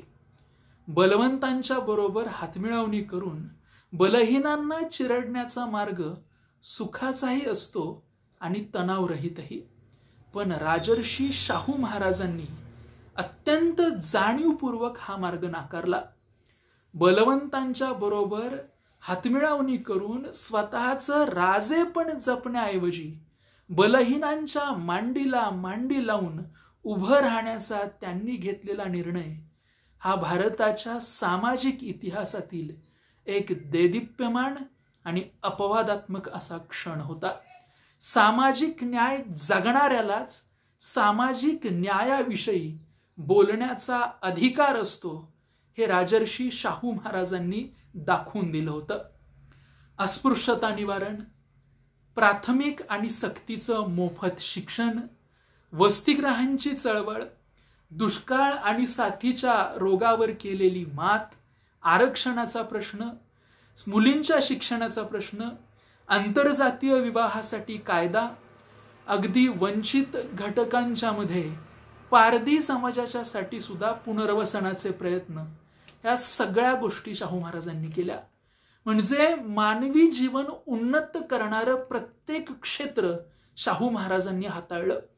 आज या परिसंवादामध्ये शाहू महाराजांच्या या अपार कार्यामधील त्यांच्या शैक्षणिक धोरणाविषयी काही विवेचन करण्याचा मी प्रयत्न करणार आहे. शाहू महाराजांच्या शैक्षणिक धोरणाची चर्चा करण्यापूर्वी त्या काळातील सामाजिक स्थितीचा थोडा आढावा घेणं मला गरजेचं वाटतं. 14वं शतक हे सबंध मानवजातीच्या दृष्टीनं अतिशय महत्वाचं ठरलं होतं. इटलीमध्ये त्या शतकात प्रबोधनाच्या चळवळीचा प्रारंभ झाला. 15व्या, 16व्या आणि 17व्या शतकामध्ये प्रबोधनाचे विचार अधिक प्रौढपणे युरोपात वावरले. भारतात ब्रिटिशांच्या आगमनाबरोबर प्रबोधनाचे वारे वाहू लागले. खरं तर यापूर्वी संतांची एक प्रबोधनाची चळवळ या भारतात अस्तित्वात होती, पण तिला काही मर्यादा होत्या. नवविचारांचे वारे वाहू लागल्यानंतर विज्ञानवाद आणि तंत्रज्ञान यांची ओळख झालेला नवशिक्षितांचा वर्ग इथल्या धर्मव्यवस्थेला टकरा देऊ लागला आणि याच काळात सुधारकांची पहिली पिढी अस्तित्वात आली. राजा राममोहन रॉय यांच्यासारख्या सुधारकाने सतीबंदीच्या कायद्यासाठी प्रयत्न केले. हे सगळं जरी घडत असलं तरी या सुधारकांमध्ये वेद आणि उपनिषदे यांच्या आधारे धर्माची सुधारणा हा एक मुद्दा कॉमन होता. पण हे सगळं जरी घडत असलं तरी सुद्धा बहुजनांच्या शिक्षणाचे प्रश्न गंभीर होते, अस्पृश्यांचे प्रश्न गंभीर होते. उच्च वर्गातील सुधारक या प्रश्नांवर भाष्य करत होते, पण कृती करण्याची वेळ आल्यानंतर मात्र त्यांच्या उक्ती आणि कृतीमध्ये फरक पडत होता. अगदी एक छोटं उदाहरण, लोकहितवादींनी शतपत्रांच्या माध्यमातून झंझावात उभा केला हे आपण जाणतो, पण आयुष्याच्या उत्तरार्धात जातीभेद आणि वर्णभेद यांचं त्यांनी समर्थन केलं. जातीभेद या त्यांच्या निबंधामध्ये याचे पुरावे सापडतात. बहुजनांच्या शिक्षणाविषयी महात्मा फुले सातत्यानं झगडत होते. 1848 साली त्यांनी सुरू केलेली शाळा ही भारताच्या 2500 वर्षांच्या इतिहासातील एक क्रांतिकारी घटना आहे, अशा स्वरूपाची नोंद थोर चरित्रलेखक धनंजय कीर यांनी केलेली आहे. फुल्यांनी 1848ला शाळा सुरू केली. 1880 पासून सक्तीच्या आणि मोफत प्राथमिक शिक्षणाचा पाठपुरावा ते सरकार दरबारी करत होते. इतकंच नव्हे तर वुड्सच्या खलित्यानंतर जे काही बदल भारतामध्ये झाले ते तुटपुंज आहेत. वुड्सच्या खलित्यानंतर सर्व जाती धर्मांना शिक्षण मिळेल अशी परिस्थिती सरकार दरबारी असली तरी वास्तवात हे सगळं कागदोपत्री होतं. हे फुल्यांनी 1882 साली हंटर आयोगाला दिलेल्या निवेदनात म्हटलेलं आहे. त्या निवेदनामध्ये एक प्रसंग सांगितलाय किंवा एक घटना सांगितली आहे. त्या काळामध्ये पुण्यात 5000 अस्पृश्य होते आणि त्यांच्यासाठी फक्त अवघी एक शाळा होती आणि त्या शाळेमध्ये 30 विद्यार्थी शिक्षण घेत होते. म्हणजे अशी परिस्थिती होती. आणि उच्च वर्गातील सुधारकांच्या बाबतीमध्ये एकच प्रसंग मी आपल्याला सांगतो, जेणेकरून बहुजनांच्या शिक्षणाविषयीची परिस्थिती आपल्या ध्यानात येईल. त्यामध्ये त्या काळात मो कुंटे हे नानावलेले पंडित आणि समाजसुधारक होते. त्यांना हंटर आयोगाकडे साक्ष देण्यासाठी पाचारण केल्यानंतर त्यांनी हंटर आयोगाला जी साक्ष दिली ती पुढील प्रमाणे आहेत. ते म्हणतात की ब्राह्मणेतरांच्या शैक्षणिक चळवळी अनाठायी आणि अव्यवहारी आहेत. ऐतदेशीय सुधारक आणि इंग्रज अधिकारी यांच्या त्या अव्यवहारी मागण्या आहेत. म्हणजे एकंदर बहुजन समाजाच्या शिक्षणाची स्थिती फारशी समाधानकारक नव्हती, हेच आपल्याला दिसून येतं. बहुजनांच्या शिक्षणाविषयी थोर इतिहास संशोधक आणि राजर्षी शाहू महाराजांच्या स्मारक ग्रंथाची ऐतिहासिक कामगिरी करणारे डॉक्टर जयसिंगराव पवार यांनी एक निरीक्षण नोंदवलेलं आहे. ते म्हणतात की अविद्येमुळे बहुजन समाजामध्ये दैन्य आलं होतं ही गोष्ट खरी, पण अविद्येच्या मुळाशी देखील इथली जाती प्रथा आणि वरिष्ठ जातींनी कनिष्ठ जातींवर लादलेली ज्ञानबंदी हीच कारणे होती. शाहू महाराजांनी राज्यकारभार हाती घेतल्यानंतर त्यांच्या संस्थानात अनेक लोकाभिमुख उपक्रम राबवले जात होते, अनेक सुधारणा केल्या जात होत्या. पण शैक्षणिक सुधारणा हे शाहू महाराजांचं एक महत्वाचं उद्दिष्ट होतं असं आपल्याला म्हणावं लागेल. कारण वेदोक्त प्रकरणानंतर समाजाकडे बघण्याचा शाहू महाराजांचा दृष्टिकोन जवळजवळ बदललेला होता. नाशिकला शाहू महाराजांनी त्या काळात एक भाषण केलं होतं. त्या भाषणात त्यांनी असं म्हटलेलं होतं की उच्च वर्गाने इथल्या कनिष्ठ जातींच्या मानेवर ठेवलेला गुलामगिरीचा जूप हा फेकून द्यायचा असेल तर शिक्षणाशिवाय तरुणोपाय नाही. 1912-13च्या सुमाराला शाहू महाराजांच्या मनामध्ये सक्तीचा आणि मोफत शिक्षण हा विचार आला होता. त्या काळात त्यांनी एक अभिनव असा प्रयोग केला होता.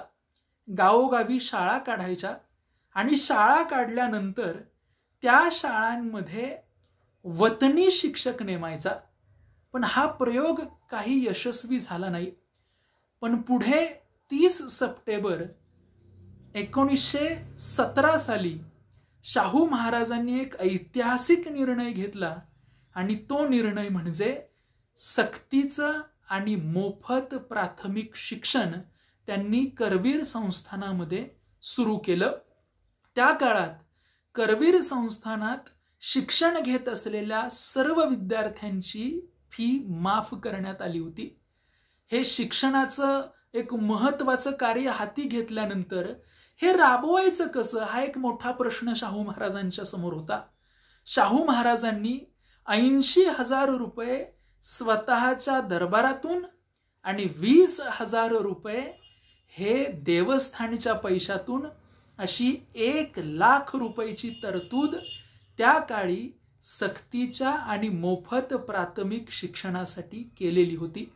इतकंच नव्हे तर घरोघरी फक्त नाममात्र 1 रुपया शिक्षण कर आणि मोठ्या वतनदार आणि जहागीरदारांच्या एकूण उत्पन्नावरती 10 ते 20% शिक्षणपट्टी अशा स्वरूपाची एक योजना शाहू महाराजांनी सुरू केलेली होती.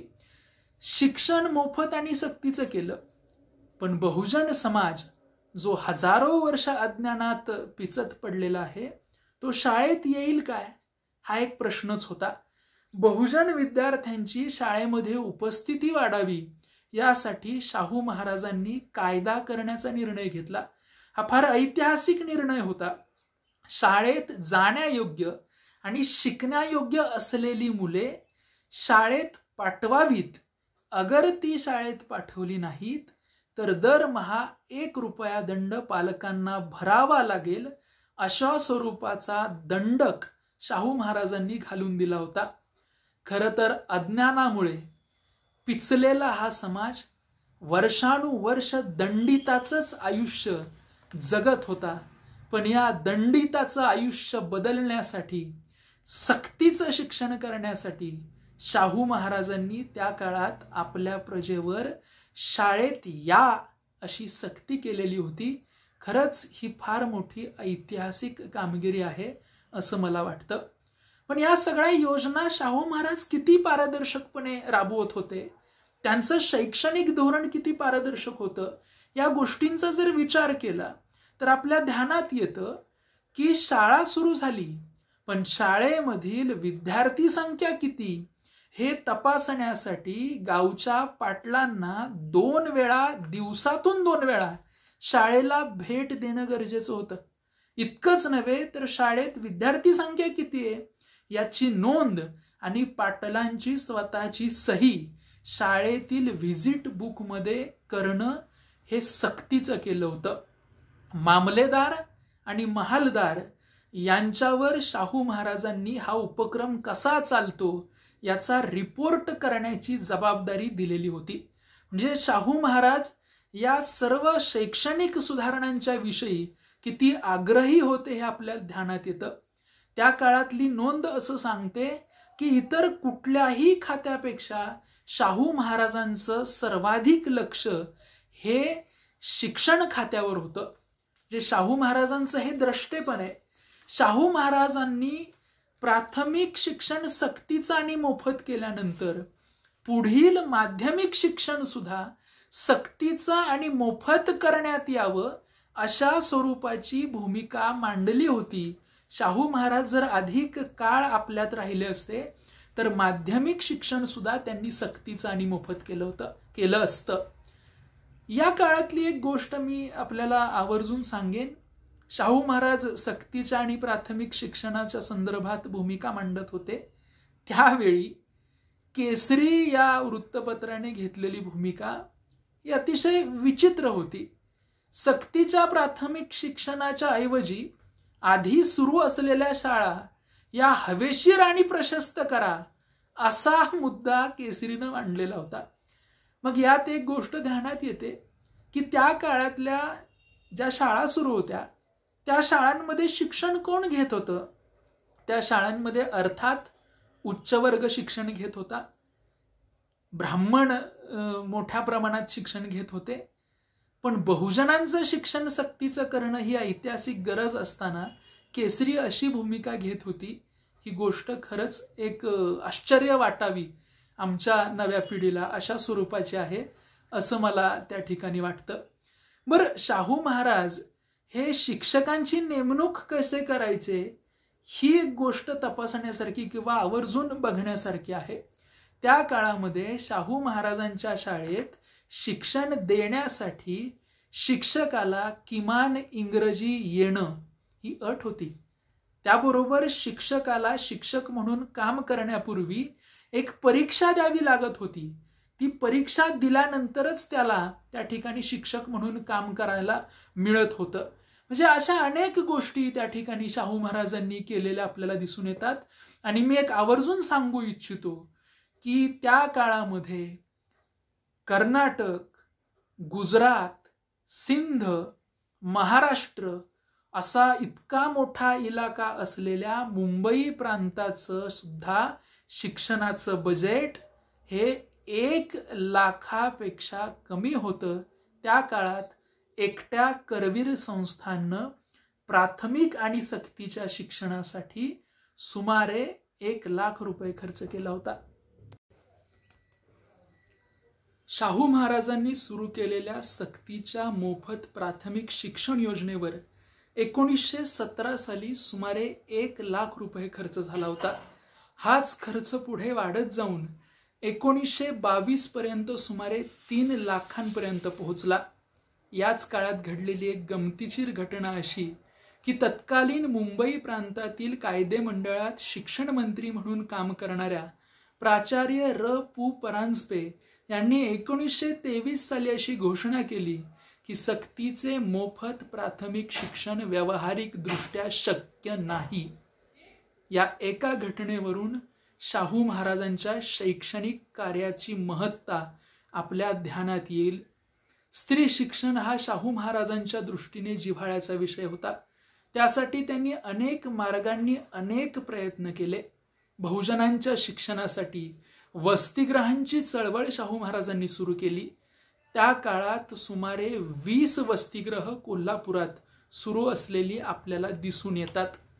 शाहू महाराजांच्या या संपूर्ण कार्याचा परिणाम काय झाला तर महाराष्ट्रात कर्मवीर भाऊराव पाटील, शिक्षण महर्षी बापूजी साळुंखे, पंजाबराव देशमुख, कर्मवीर भाऊसाहेब हिरे यांच्यासारख्या शिक्षण क्षेत्रात कार्य करणाऱ्या अनेक सुधारकांनी मोठी शैक्षणिक क्रांती महाराष्ट्रात घडवून आणली.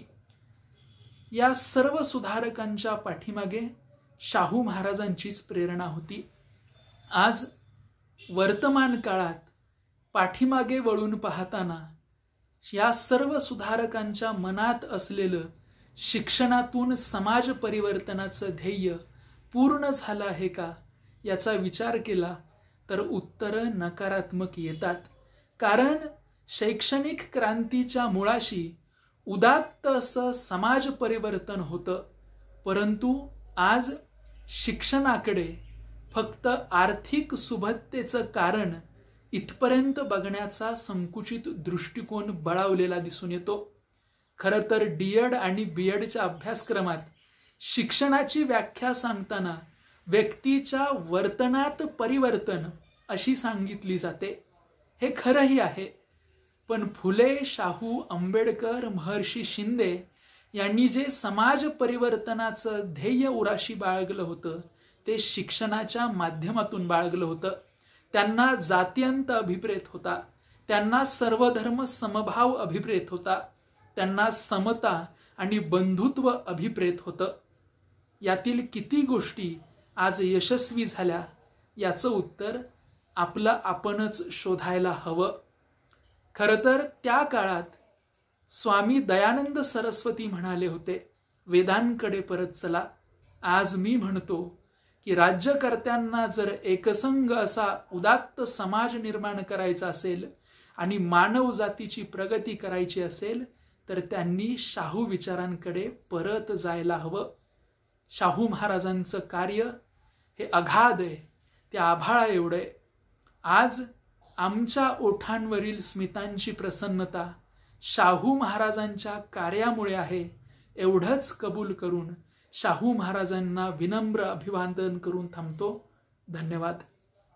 शिक्षण क्षेत्रामध्ये कार्य करत असल्यामुळे प्राध्यापक निरंजन फरांदे यांनी शिक्षण क्षेत्रामधले आत्ताचं वर्तमान आणि राजर्षी शाहू महाराजांचा दृष्टिकोन याचा उत्तम पद्धतीने सांगड घालण्याचा प्रयत्न केलेला आहे. स्त्री, अस्पृश्य यांसोबत हजारो वर्षापासून इथला शेतकरी इथल्या व्यवस्थेमध्ये भरडला जात होता. केवळ शेतकरी नाही तर त्याची शेती, त्या शेतकऱ्यासोबत शेतमजूर हे सुद्धा या व्यवस्थेमध्ये भरडले जात होते. पण या सगळ्याच व्यवस्थेला रामबाण उत्तर राजर्षी शाहू महाराजांनी आपल्या कृती कार्यक्रमातून दिले.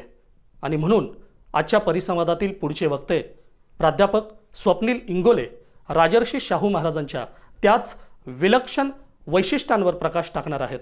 प्राध्यापक स्वप्नील इंगोले विषय मांडत आहेत राजर्षी शाहू छत्रपतींचे शेती, शेतकरी व शेतमजूर विषयक धोरण. नमस्कार, मी स्वप्नील राजेश इंगोले. जागर शाहू विचारांचा या ऑनलाईन परिसंवादामध्ये राजर्षी शाहू छत्रपती यांचे शेती, शेतकरी आणि शेतमजूर विषयक धोरण या विचाराच्या संदर्भाने बोलणार आहे. मला असं वाटतं सर्वप्रथम जागर शाहू विचारांचा ही अभिनव संकल्पना मांडणारे आणि त्यासाठी कार्य करणारे माझे मित्र मार्गदर्शक सन्माननीय उमेशदादा सुतार, युवराजदादा पाटील, जयश्री देसाई, दत्ता कदम आणि यांच्या संकल्पनेतून आणि यस न्यूज यांच्या माध्यमातून हा शाहू विचारांचा जागर संपूर्ण महाराष्ट्रभर होतो आहे याचा मला मनस्वी आनंद आहे.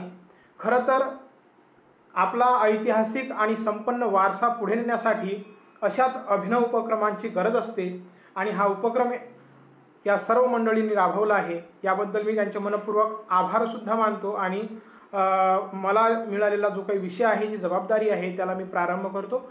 मला असं वाटतं की राजर्षी शाहू छत्रपती यांच्या संदर्भात बोलत असताना महाराष्ट्राची नव्हे तर भारताची मूलभूत पायाभरणी करणाऱ्या महापुरुषांमध्ये किंवा एकंदरीतच त्या पायाभरणीसाठी जे काही आपलं योगदान दिलं आहे अशा महामानवांमध्ये राजर्षी शाहू छत्रपती यांचं नाव अग्रक्रमाने घ्यावं लागेल.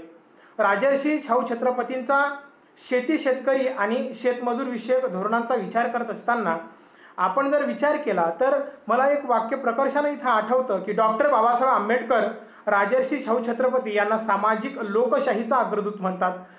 जर सामाजिक लोकशाहीचा अग्रदूत शाहू महाराजांना मानलं तर कृषी किंवा कृषीवल किंवा कृषीकर्मी यांच्या संदर्भात शाहू महाराजांचं तेवढंच मूलभूत चिंतन आणि तेवढंच मूलभूत कार्यसुद्धा आहे हे आपल्याला पाहायला मिळतं. म्हणजे राजर्षी शाहूंचं कार्य एका वाक्यात जर सांगायचं झालं तर माझ्या निरीक्षणाप्रमाणे राजर्षी शाहूंचं कार्य म्हणजे परिघाबाहेरचे किंवा परिघावरचे जे काही लोक आहेत त्यांना केंद्रावर आणणं, त्यांना केंद्रवर्ती मानून कार्य करणं असा नेम, असं कार्य राजर्षी शाहूंचं आपल्याला दिसायला लागतं. याच्या संदर्भात मला एक प्रसंग महत्त्वाचा वाटतो की जेव्हा किर्लोस्कर कंपनी शुद्ध पोलादासाठी, नांगर बनवण्यासाठी शुद्ध पोलादाच्या शोधार्थ सर्वत्र भटकंती करत होते तेव्हा राजर्षी शाहू महाराज यांनी त्यांना सांगितलं.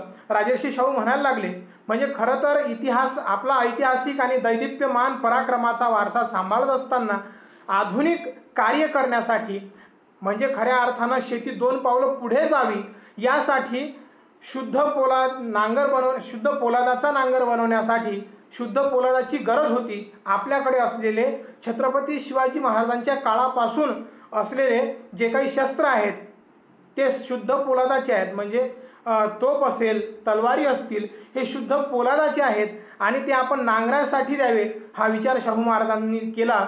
मला असं वाटतं की आपण त्याच वारशाला जर चिकटून राहिलो असतो, हा आपला इतिहास आहे, हा आपल्याला मोडता येणार नाही असा जर विचार करून आपण बसलो असतो तर कधीच आपल्याला लोखंडी किंवा पोलादी नांगर पाहायला मिळाला नसता. हे राजर्षी शाहू छत्रपतींचं अत्यंत दैदिप्यमान कार्य आहे.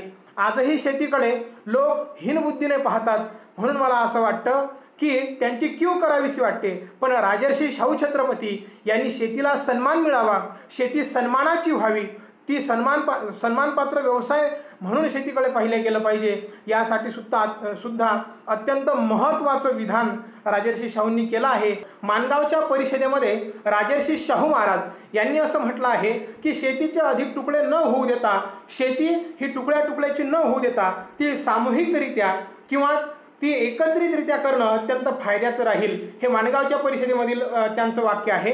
किंवा कानपूरमधील जे काही कुर्मी क्षेत्रीय परिषद आहे त्यामध्ये त्यांनी असं सांगितलं आहे की कृषीकर्म हाच आजचा क्षेत्रीय धर्म झाला पाहिजे, कारण कृषीकर्मासारखं पवित्र कार्य नाही. म्हणजे वैदिक काळामध्ये जेव्हा आपण पाहतो की राजासुद्धा वर्षातून एकदा नांगर वाहायचा, नांगरावर राबायचा, हे त्यांनी त्या परिषदेमध्ये सांगितलेलं आपल्याला पाहायला मिळतं. याचा अर्थ असा की आज शेती ही अत्यंत भयावह परिस्थितीमध्ये आलेली असताना, अत्यंत संकटाच्या खाईमध्ये अडकलेली असताना आजही लोकांना शेती करावी किंवा शेती करणे ही सन्मानाची वाटत नसताना राजर्षी शाहू महाराजांनी क्षेत्रीय परिषदेमध्ये तेव्हा सांगितलं की शेती ही खऱ्या अर्थानं सन्मानाची झाली पाहिजे, त्या शेती ह्या व्यवसायाला सन्मान दिला गेला पाहिजे.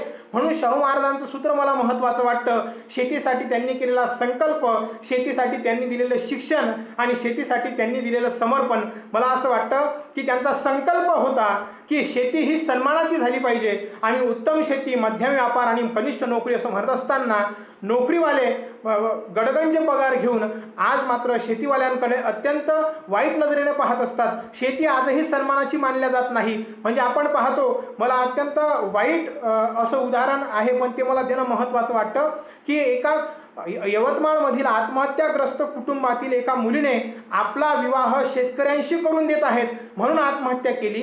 आणि त्या चिठ्ठीमध्ये लिहिलं होतं की शेती मला कोणीही चालला असता, मला कचरा गोळा करणारा सुद्धा नवरा मुलगा चालला असता, मात्र शेतकरी मुलगा नको असं तिनं चिठ्ठीमध्ये नमूद केलं होतं. मला वाटतं बहुतेक कुत्तरमारे असं त्या मुलीचं नाव, आणि तिनं आत्महत्या केली होती. हा शेतीचा व्यवसाय जो आहे आजही सन्मानाचा नाही ही दाखवून देणारी घटना आपण पाहतो. पण राजर्षी शाहू महाराज यांनी शेतीला सन्मान मिळावा या अनुषंगाने असं सांगितलं होतं की आजचा क्षेत्रीय धर्म काही असेल तर ते कृषी कर्म, कृषीवलांचं कार्य हाच आजचा क्षेत्रीय धर्म आहे. त्याच्यानंतर राजर्षी शाहू महाराज यांनी आपल्या संस्थानामध्ये राबवलेले दुष्काळ निवारण्यासाठी सगळ्यात दुष्काळाच्या तोंडावरती जर कोणी सापडत असेल तर तो आहे शेतकरी. सर्वाधिक चटके, सर्वाधिक वेदना, सर्वाधिक यातना आणि सर्वाधिक क्लेश दुष्काळाच्या काळात कोणाला सहन करावे लागत असतील तर ते आहेत शेतकरी. त्याच्या अनुषंगाने राजर्षी शाहू महाराज यांनी मला 1901 साली कोल्हापूर संस्थानामध्ये गोहत्या प्रतिबंधक कायदा जो राबवला तो सुद्धा म्हणजे सावकार जे काही दुभते जनावरं ओढून न्यायचे, अत्यंत शेतकऱ्यांचा ज्यांच्यावर जीवापाड प्रेम असायचं असे जनावर ते ओढवून न्यायचे, ते बंदी सर्वप्रथम शाहू महाराजांनी त्यावरती घातली. पाटबंधारे धोरण सर्वात आधी राबवलं, कारण की आपण जाणतो की पाण्याशिवाय शेती म्हणजे अत्यंत वाईट अवस्था आहे. पण ओलिताखाली शेती ही नेहमीच सर्व शेतकऱ्यांना अत्यंत सुजलाम आणि सुफलाम करणारी ठरलेली आहे. म्हणून पाटबंधारे धोरण असेल, जल सर्वेक्षण असेल, ज्या गोष्टी आपल्याला आजही दुरापास्त वाटायला लागतात. म्हणजे आजही आपण जर पाहिलं तर 15 लाख खर्चून राजर्षी शाहू महाराज यांनी सूतगिरणी उभी केली होती हे आपण जाणतो. अशा काळामध्ये राजर्षी शाहू महाराजांचं संस्थान किंवा राजर्षी शाहू महाराजांचं राज्य हे कोल्हापूर असलं तरी त्यांच्या विचारांची व्याप्ती, त्यांच्या विचारांची प्रासंगिकता ही आज जगाला आहे हे आपण जाणत आहोत. म्हणून मला असं वाटतं की राजर्षी शाहू महाराज यांनी शेतीसाठी केलेला संकल्प, अर्थकारणासाठी राजर्षी शाहू महाराजांनी जे काही अर्थकारणाची चक्र फिरवण्यासाठी शेतीला महत्त्वाचं चाक मानलं आणि त्या दृष्टीनं प्रयत्न केले. आज आपण जर विचार केला, जे पीक आपण घ्यायचे की नाही याचा विचार करतो, ते पिकं राजर्षी शाहू महाराज यांनी प्रायोगिक तत्वावर म्हणजे चहा असेल, कॉफी असेल, बटाटा असेल यासारख्या पिकांना राजर्षी शाहू महाराजांनी अत्यंत मोलाचं स्थान देऊन ते प्रायोगिक तत्वावर पिकवण्याच्या सूचना केल्या होत्या.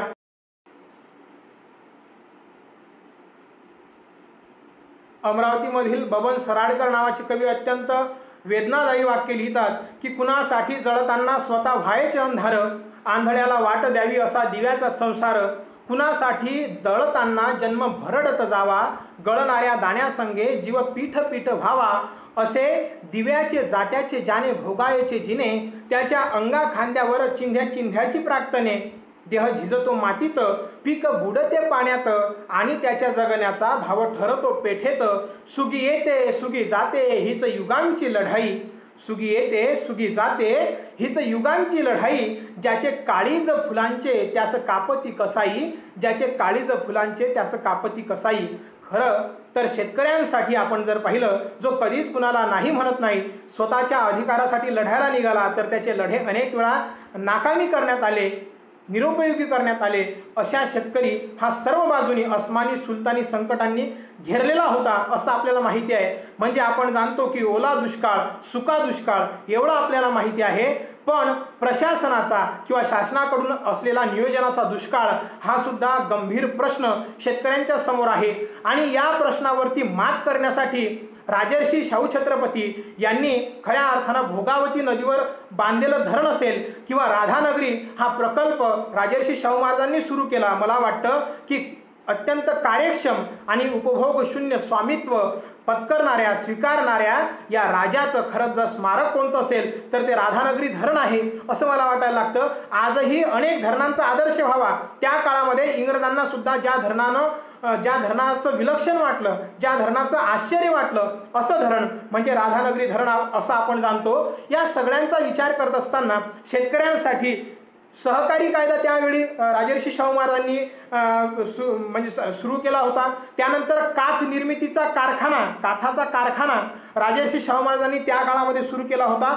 एवढंच नाही, महारवतने बलुतेदारी पद्धत बंद करून तलाठी हे पद निर्माण केलं. म्हणजे शेतीसाठी जे काही महत्त्वाचं आहे याच्या संदर्भानं किंवा शेतीसाठी शिक्षण याचा जर विचार केला तर king Edward agriculture college Rajarshi Chhatrapati Shahu Maharaj यांनी सुरू केलं. म्हणजे आपण पाहतो की आमचा शेतकरी हे शेती पारंपरिक पद्धतीनं करतो किंवा आधुनिक पद्धतीनं करतो, पण हे करत असताना त्याला स्वतःच्या शेतीचं ज्ञान असलं पाहिजे, आपण नेमकं काय करतो याचं भान असलं पाहिजे. याच्यासाठी किंग एडवर्ड ॲग्रिकल्चर कॉलेज चालू करण्याचं काम, इन्स्टिट्यूट चालू करण्याचं काम राजर्षी शाहू महाराज यांनी केलं होतं. म्हणजे केरळमधला शेतकरी आपल्या उत्पन्नातील 50% वाटा हा पुस्तकांवरती खर्च करतो. हे जर आदर्श असेल, राजर्षी शाहू महाराजांनी सुरू केलेलं तत्कालीन किंग एडवर्ड जे काही ॲग्रिकल्चर इन्स्टिट्यूट आहे, तर या सगळ्यांचा मला तो आदर्श वाटायला लागतो. एवढंच नव्हे तर आपण जर विचार केला तर भूगर्भाचं सर्वेक्षण किंवा भूगर्भाचं सर्वेक्षण 1891ला राजर्षी शाहू महाराजांनी घडून आणलं आहे. हा सगळा विचार करत असताना शाहू महाराजांचे अर्थकारण आणि या अर्थकारणाचा मूळ काही असेल पाया, तर तो कृषीकर्म किंवा कृषीवलांचं कार्य हे आपल्याला पाहायला मिळतं. या सगळ्याचा विचार करत असताना आजही जे धोरणं राबवणं शेतकऱ्यांना सरकारला शक्य नाही, ते राजर्षी शाहू महाराजांनी राबवलेले आपल्याला पाहायला मिळतात. म्हणून हा वेगळा आणि आभाळा एवढा छत्रपती काळाच्याही इतका पुढे होता, याचं आपल्याला आश्चर्य वाटायला लागतं. काळाच्या पुढे जाणारी, काळालाही जिंकून उरणारी माणसं खऱ्या अर्थानं लोकांच्या मनावरती अधिराज्य गाजवत असतात. आणि म्हणून असं म्हटलं जातं की ज्याला लोकांची नस, म्हणजे जे काही आपण प्लेटोच्या म्हणजे तत्वज्ञानामध्ये प्लेटोनं जे काही सांगितलं होतं की राजा हा तत्वज्ञ असावा किंवा फिलॉसॉफर किंग नावाची जी काही कन्सेप्ट प्लेटोनं मांडली होती, तर त्या प्लेटोच्या फिलॉसॉफर किंग या संज्ञेखाली जर उदाहरणार्थ म्हणून नाव कोणाचं लिहायचं झालं तर ते नाव असेल राजर्षी शाहू छत्रपती. मला असं वाटतं की ज्यांचं फक्त तत्वज्ञानच नाही तर ज्यांचं कार्यसुद्धा काळाच्या पुढे जाणार आहे. म्हणून या सगळ्या गोष्टीचा विचार करत असताना आजही शेतकरी सन्मानानं जगू शकतो, आजही शेतकरी विविध प्रयोग करू शकतो, याचा आदर्श वस्तुपाठ हा राजर्षी शाहू महाराज यांच्या कार्यामध्ये आपल्याला पाहायला मिळतो. ह्या राजर्षी शाहू महाराजांचा कार्याचा वस्तुपाठ तुमच्या आमच्या जीवनामध्ये रुजावा. शेतकऱ्यांना खऱ्या अर्थानं उत्पादन तर मिळावंच, पण उत्पन्न सुद्धा मिळावं, या अनुषंगानं तसे प्रयत्न जर झाले तर राजर्षी शाहू महाराजांचा कार्य हे उत्तम नमुना किंवा रोडमॅप ठरू शकेल अशी मला आशा आहे. एवढंच बोलतो आणि सरतेशेवटी एवढंच म्हणू इच्छितो की श्रीकृष्ण राऊत यांनी जे सांगितलं आहे की नाही दिवा जरीही पळक्या घरात माझ्या, मी सूर्य पाळलेला आहे उरात माझ्या, बघतो आता कसा हा पाऊस येत नाही, मी वीज पेरली रे या वावरात माझ्या. अशा पद्धतीने वीज पेरण्याची क्रांती सुकते. वीज पेरण्याची क्रांती दर्शी तत्वज्ञान ज्या महामानवानं आम्हाला दिला, त्या महामानवाला जयंतीच्या निमित्ताने विनम्र अभिवादन करतो आणि थांबतो. मनपूर्वक धन्यवाद. राजर्षी शाहू छत्रपती हे गरिबांचे, शोषितांचे, वंचितांचे, दलितांचे लोकनेते होते. हे प्राध्यापक स्वप्नील इंगोले यांच्या मनोगतात आलं. खरं तर माणसाचं जगणं दुःखमय आणि त्या दुःखावर फुंकर घालण्याचं काम करते ती म्हणजे कला. मग ती कला गाण्यातून व्यक्त हो, लेखणीतून व्यक्त हो किंवा शाहिरी डफातून. राजर्षी शाहू महाराजांनी प्रत्येक कलेला आश्रय दिला आणि म्हणून कोल्हापूर संस्थान बनलं कलेची नगरी, कलानगरी, कलेचं माहेरघर. राजर्षी शाहू महाराजांनी केवळ कलेलाच आश्रय दिला नाही तर कलाकाराला सुद्धा आश्रय दिला आणि त्यांच्या दूरदृष्टीने आज कोल्हापूर कलेच्या क्षेत्रामध्ये अग्रेसर आहे. तर जाणून घेऊयात आपण राजर्षी शाहू महाराजांची कलात्मक दृष्टी. आणि म्हणून आजच्या या परिसंवादामध्ये राजर्षी शाहूंची कलात्मक दृष्टी व्यक्त करण्यासाठी येत आहेत शाहीर रणजित अंबाजी कांबळे आणि त्यांच्या परिसंवादाचा विषय आहे राजर्षी शाहू छत्रपती आणि त्यांची कलात्मक दृष्टी.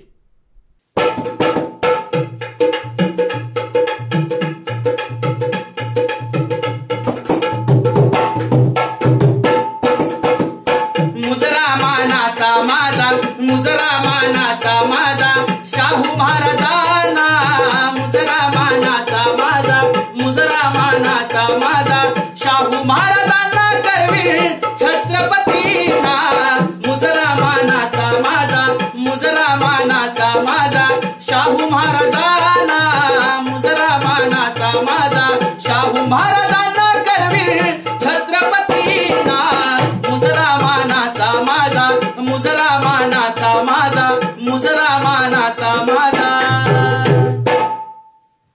नमस्कार, माझं नाव विद्रोही शाहीर रणजित आशा अंबाजी कांबळे. आज शाहू महाराज यांच्या जयंती निमित्त येस न्यूज या चॅनेलवरती आज हा जो ऑनलाईन परिसंवाद या ठिकाणी आयोजित केलेला आहे, या परिसंवादामध्ये विविध विषयांच्या वरती छत्रपती शाहू महाराज यांचे विविध अंग, विविध पैलू या विविध पैलूंच्या वरती विचारमंथन करण्यासाठी या ठिकाणी बरेच जण आयोजित झालेले आहेत, निमंत्रित केलेले आहेत. यामध्येच मी आपल्या समोर छत्रपती राजर्षी शाहू महाराज आणि त्यांची कलात्मक दृष्टी या विषयावरती संवाद साधत आहे. एकूणच बरेचसे जे संस्थानिक होती, ही देशामध्ये 564 संस्थानांच्या मध्ये ह्या बऱ्याचशा संस्थानांचा कार्यभार चालू होता. बरीचशी संस्थानं आपापल्या पदरी कलाकार बांधून होते, कलाकार ठेवून होते. पण या महाराष्ट्रामध्ये खऱ्या अर्थानं कलेला जर कुणी वाढवलं असेल, जपला असेल, जोपासला असेल, ही कला इथं रुजवली असेल या मातीमध्ये, खऱ्या अर्थानं ही जर रोप मोठं झाला असेल, त्याचा वटवृक्ष झाला असेल, तर ते रोप लावणारा, या कलेचं बीज रोपण करणारा अवलिया कोण असेल तर तो म्हणजे छत्रपती राजर्षी शाहू महाराज. शाहूजी महाराजांनी विविध कलाकारांना, विविध कलेला आपल्या संस्थानामध्ये घडवलं, वाढवलं. यामध्ये सगळ्यात पहिल्यांदा आवर्जून उल्लेख करावा लागेल ते म्हणजे शास्त्रीय संगीत. शास्त्रीय संगीताच्या अनुषंगाने काम करत असताना ओठावरती मिसरूट सुद्धा फुटलं नसताना 1920व्या वर्षी माझ्या राजाच्या हातात राजदंड आला. राज्यकारभार करत असताना आपल्या राज्य दरबारामध्ये नावाजलेले नामवंत गुणी कलाकार असावे ही ओढ माझ्या राजाला वाटली आणि ह्या ओढीतूनच अंत्रोली घराण्याची गायकी करत असणारे अल्लादिया खान, हे अल्लादिया खान जयपूर घराण्याचे गायक महाराजांनी आपल्या पदरी, आपल्या दरबारी आणले. अल्लादिया खान आणि महाराज यांचा स्नेह वेगळा होता. कलाकाराला सांभाळावं लागतं, कलाकाराच्या कलेला तेव्हाच खऱ्या अर्थानं रूप येतं हे महाराजांना माहिती होतं. आणि मग महाराजांनी अल्लादिया खान यांना कोणीही परका म्हणून वागणूक न देता आपल्या परिवारातील घटक म्हणूनच त्यांना वागवलं. कुठल्याही चांगल्या ठिकाणी, कुठल्याही मोठ्या ठिकाणी जात असताना महाराज त्यांना सोबत घेऊन जात आणि आपल्या परिवारातले म्हणूनच त्यांना वागणूक देत. बऱ्याचशा संस्थानातल्या राज्यांनी अल्लादिया खान यांना सांगितलं की आम्ही तुम्हाला 4 पट जास्त वेतन देऊ, तुम्ही आमच्याकडे या. त्यावेळी अल्लादिया खान म्हटले की तुमच्या पंचपक्वानापेक्षा महाराजांचं मीठ मला प्रिय आहे. आणि अशा पद्धतीनं अल्लादिया खान अगदी शेवटपर्यंत तळमळीनं महाराजांच्या सोबत राहिले. महाराजांच्या दरबारामध्ये त्यांनी आपली कला जोपासली आणि आपली कला इतरांना सुद्धा दिली. आणि मग यातूनच या शास्त्रीय संगीतामधून घडले ते म्हणजे अंजनीबाई मालपेकर असतील, पंडित भास्करबुवा बखले असतील, केसरबाई केरकर असतील. केसरबाई केरकर यांच्याबद्दल सांगायचं झालं, ज्यावेळी महाराजांनी प्रथमतः त्यांचं गाणं ऐकलं त्यावेळी केसरबाईंच्या पाठीवरती त्यांनी कौतुकाची थाप मारली आणि सांगितलं की बाळा, तू तुझ्या गायकीच्या माध्यमातून देशभर तुझं नाव करशील, जगभर तुझं नाव करशील. आणि झालं तसंच. हा महाराज दूरदृष्टीचा होता, कलाकाराच्या कलेचं त्याला मोल होतं.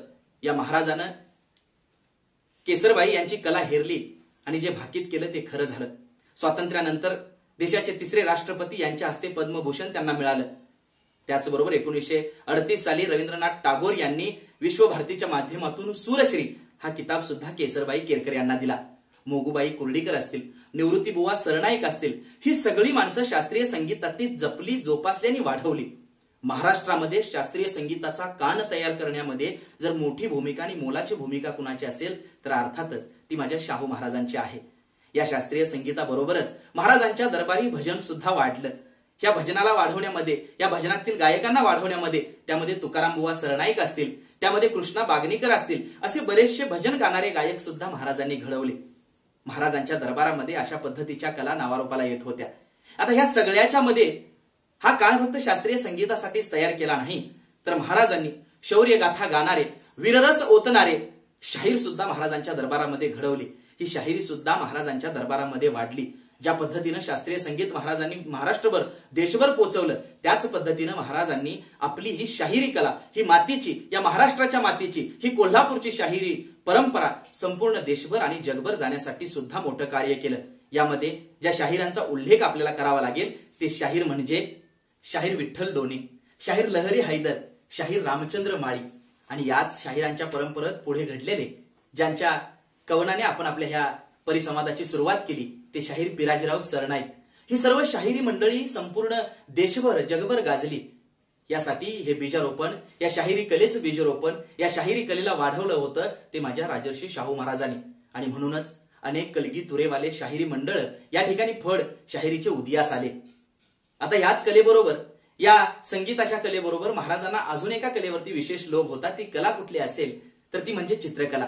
आणि ह्या चित्रकलेसाठी महाराजांच्या दरबारी एक चित्र तपस्वी होता, त्याचं नाव होतं आबालाल रहिमान. आबालाल रहिमान यांच्यावरती महाराजांचा विशेष लोभ. आबालाल रहमान यांनी आपल्या संपूर्ण हयातीत कारकिर्दीत एकूण 20,000 पेक्षा जास्त चित्रे आपल्या कुंचल्याच्या फटकाऱ्यातून रंगवली आणि ती संपूर्ण जगभर ख्यातीची होतील अशा पद्धतीची चित्र रंगवून महाराजांनी त्यांच्याकडून घेतली. आबालाल रहमान यांच्याबद्दलचा एक किस्सा आहे. तो असा, आबालाल रहमान एकदा आजारी पडले होते आणि आजारी पडल्यानंतर बरेच दिवस दरबारी महाराजांची भेट झाली नाही आणि मग महाराजांनी सरळ आपली गाडी आबालाल रहमान यांच्या घराकडे वळवायला सांगितली. गाडी दारात पोहोचताच महाराजांनी दारातूनच आबालाल मास्तर अशी आरोळी द्यायला सुरुवात केली. महाराजांचा आवाज कानी पडताच आबालाल जिन्यावरून ताळ खाली उतरून आले. अंगानं ताप फणफणत होता. तशा अवस्थेत त्यांनी महाराजांना मुजरा केला. महाराजांनी सुद्धा मुजरा केला. आश्चर्य बघा, महाराजांनी मुजरा केल्या त्यांच्या गाडीमध्ये त्यांच्या परिवारातले सदस्य होते, त्यांचा चेहरा खारकन उतरला. त्यांना ते पसंत पडलं नाही आणि मग काही वेळानं ही पसंती त्यांना जी पडली नव्हती गोष्ट ती त्यांनी महाराजांना बोलून दाखवली आणि ते महाराजांना म्हटले, अहो आपण राजघराण्यातले आणि राजघराण्यातल्या माणसानं असा एखाद्या फाटक्या माणसाला मुजरा करणं शोभतं का? त्यावेळी महाराजांनी उत्तर दिलं. ते उत्तर कलाकारांच्या प्रती किती महाराजांच्या मनामध्ये आदर होता हे आपल्याला दाखवतं. महाराज म्हणाले, हा मुजरा होता तो त्यांच्यातल्या कलाकाराला.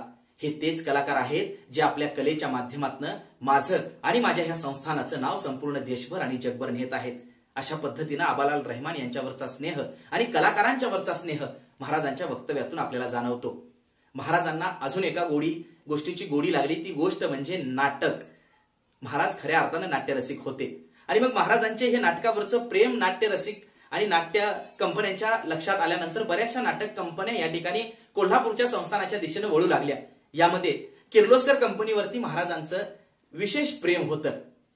त्याचबरोबर स्वदेश हितचिंतक मंडळ, ज्याच्यामधून केशवराव भोसले सारखे अजरामर नट तयार झाले, अशा पद्धतीची नाटक मंडळी. शिवसंभव नाटकाचा एक संदर्भ खूप छान आहे. शिवसंभव हे नाटक सुरू असताना बाल शिवाजीच्या रूपामध्ये जो कलाकार आला त्या कलाकाराला जाऊन महाराजांनी चक्क मुजरा केलेला आहे. कलाकारांच्या बद्दलचा इतका आदर महाराजांच्या मनामध्ये होता, हे याच्यापेक्षा उत्तम उदाहरण आपल्याला सापडणार नाही. असाच एक कलाकार, ज्या बाल कलाकाराचं गायन दरबारामध्ये सुरू होतं. हे दरबारामध्ये गायन सुरू होतं, हे गायन महाराजांनी पाहिलं आणि त्या कलाकाराला काहीतरी समस्या आहे हे महाराजांनी जाणलं. त्या कलाकाराला आणि सहकार्यांना बोलवून घेतलं आणि महाराजांनी या कलाकाराचा उजवा कान त्रास देतो का असं विचारलं. आश्चर्य, ती बाब खरी होती. आणि मग महाराजांनी एक चिठ्ठी लिहिली. मिरजेच्या डॉक्टरांच्या करवी या कलाकाराच्या कानावरती शस्त्रक्रिया केली आणि मग शस्त्रक्रिया झाल्यानंतर हा कलाकार त्यांनी किर्लोस्कर नाटक कंपनीला सोपवला आणि हाच कलाकार पुढे होऊन शकुंतलाच्या रूपामध्ये या किर्लोस्कर कंपनीच्या स्टेजवरती रंगमंचावरती आला. तो कलाकार दुसरा तिसरा कोणी नसून ज्याला संपूर्ण जग बालगंधर्व या नावानं ओळखतो, तोच नारायण राजहंस म्हणजेच बालगंधर्व होय. या बालगंधर्वावरचा विशेष लोभ महाराजांना होता. याचबरोबर ह्या बऱ्याचशा संगीत नाटक मंडळी, यामध्ये कोल्हापूर संगीत नाटक मंडळी असेल, त्याचबरोबर शिवराज संगीत नाटक मंडळी असेल गोविंदराव टेंबे यांची, त्याचबरोबर यशवंत संगीत नाटक मंडळी असेल यशवंतराव सरनाईकांची, त्याचबरोबर बळवंत संगीत नाटक कंपनी असेल दीनानाथ यांची. या सगळ्याच नाटक कंपन्यावरती महाराजांचा विशेष लोभ होता. हा विशेष लोभ होता म्हणूनच ही नाटक मंडळी या कोल्हापूर संस्थानामध्ये घडली आणि वाढली. त्याचबरोबर आज चित्रपट पाहत असताना महाराजांची आपल्याला आठवण यायला हवी. त्याचं कारण असं आहे की हे चित्रपट, या चित्रपटाचा वेल जो गगनाला आज भिडलेला आहे, या वेलाचं बी या कोल्हापूर संस्थानात रवण्याचं काम कोणी केलं असेल तर ते माझ्या महाराजांनी. आणि म्हणून चित्रपटाचा उल्लेख केल्यानंतर आपल्याला आठवतात त्या गोष्टी म्हणजे स्वदेशी बनावटीचा तयार झालेला कोल्हापूर संस्थानामध्ये भारतातील पहिला कॅमेरा. आनंदराव पेंटर आणि बाबूराव पेंटर यांनी 1913 साली महाराष्ट्र सिनेमागृह स्थापन केलं आणि त्याच्या ह्या भिंतींचं रंगकाम अतिशय सुंदरपणे आपल्या कुंचल्याच्या फटकाऱ्यातून केलं. आता हे उद्घाटनासाठी महाराजांना बोलवलं. उद्घाटनासाठी महाराज आल्यानंतर त्यांनी ते सुबक काम पाहिलं आणि म्हटलं की अरे तुझा सिनेमा अंधारात चालणार, हे पडद्यावरती असतं तर चित्र वेगळं, ही तुझी ही भिंतीवरची कला पाहणार तरी कोण. हे वाक्य म्हणजेच या मातीतला, या कोल्हापूर संस्थानातला चित्रपटाचा पहिला कॅमेरा तयार होण्यासाठीचे बीजरोपण होतं. हे शब्द बाबूराव पेंटर यांनी इतके मनावरती घेतले की त्यांनी स्वदेशी बनावटीचा 1917 साली पहिला कॅमेरा तयार केला आणि मग महाराष्ट्र फिल्म कंपनी स्थापन झाली. यासाठी मंगळवार पेठेमध्ये महाराजांनी त्यांना जागा दिली आणि सैरंध्री हा पहिला सिनेमा यांनी या ठिकाणी प्रदर्शित केला. ही महाराजांची दूरदृष्टी होती.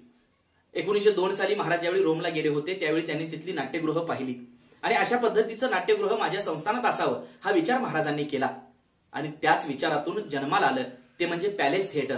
अर्थातच आत्ताच केशवराव भोसले नाट्यगृह 1913 ते 15 या 2च वर्षामध्ये ह्या पॅलेसचं म्हणजेच या नाट्यगृहाचं बांधकाम झालं आणि जे जे नावाजलेले कलाकार होते त्या प्रत्येक कलाकारानं त्या नाट्यगृहामध्ये आपली कला रसिकांना दाखवली. या कोल्हापूरच्या मातीचा उल्लेखच करायचं झालं तर ह्या कोल्हापूरच्या मातीतून कित्येक कलाकार घडले. अगदी लता मंगेशकर यांच्यासारख्या गायिका सुद्धा या सर्वांच्याच करिअरची सुरुवात या कोल्हापूर संस्थानातून झाली. म्हणजेच माझ्या महाराजांनी जे उभं केलं ते महाराजांनी त्या काळात उभं केलेलं असताना सुद्धा त्या झाडाची ही चवदार फळं आज सुद्धा आपल्याला चाखायला मिळतात. ही दूरदृष्टी माझ्या राजाची होती. इतका सारा प्रपंच माझ्या राजानं मोठा करून ठेवला, वाढवला, घडवला.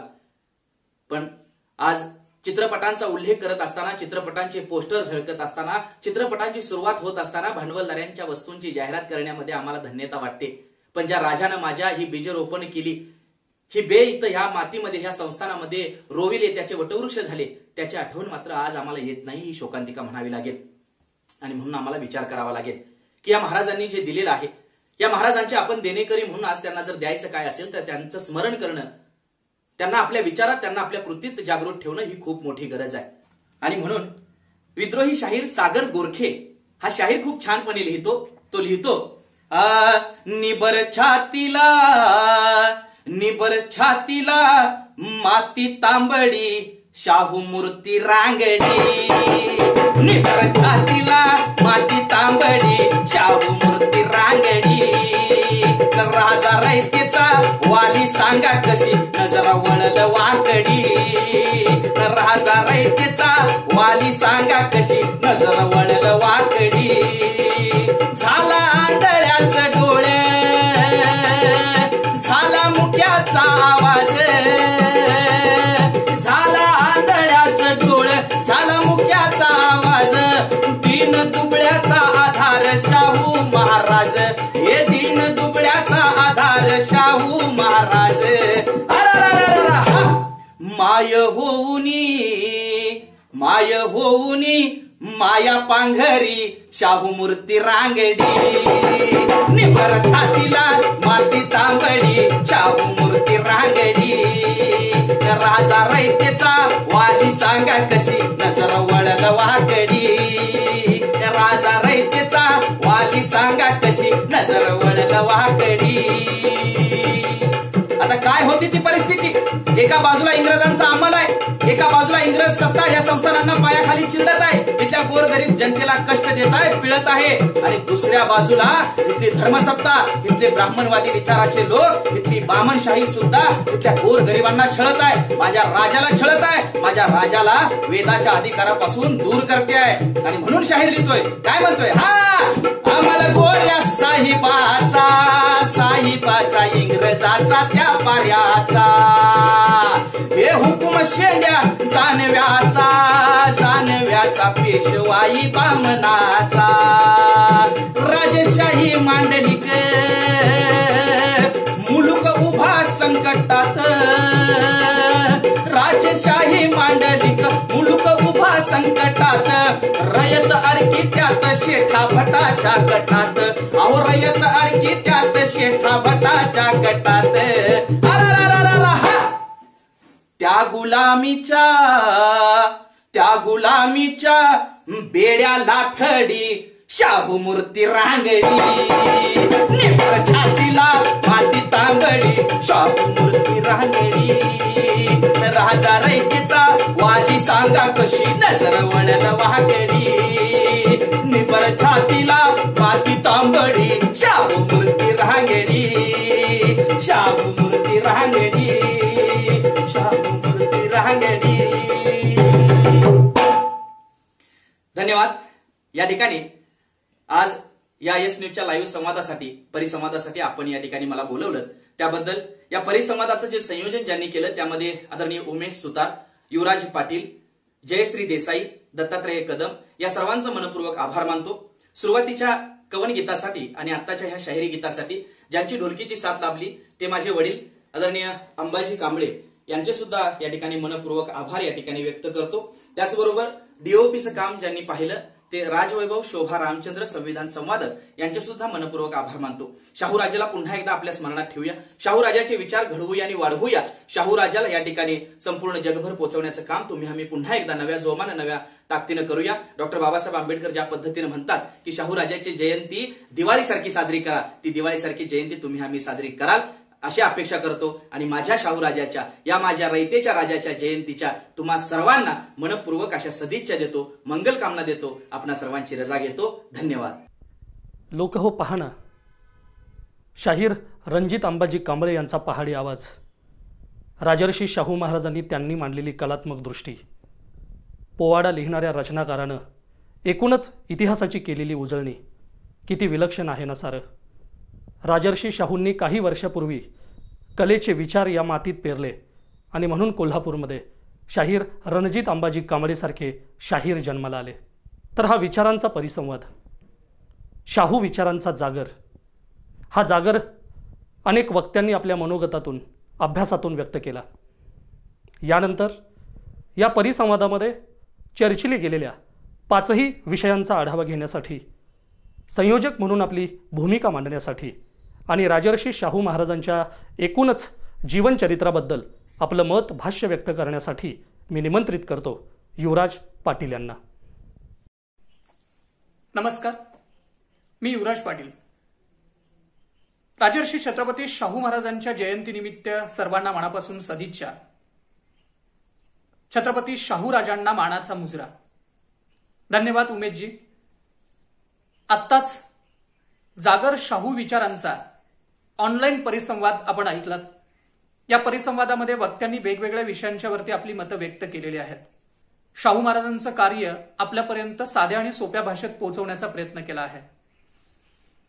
वक्त्यांनी मांडलेल्या विषयाचा मी आढावा घेणारच आहे, पण त्याच्या अगोदर जागर शाहू विचारांचा हा ऑनलाईन परिसंवाद आयोजित करण्याच्या पाठीमागची पार्श्वभूमी आणि भूमिका मला स्पष्ट करावी असं वाटतं.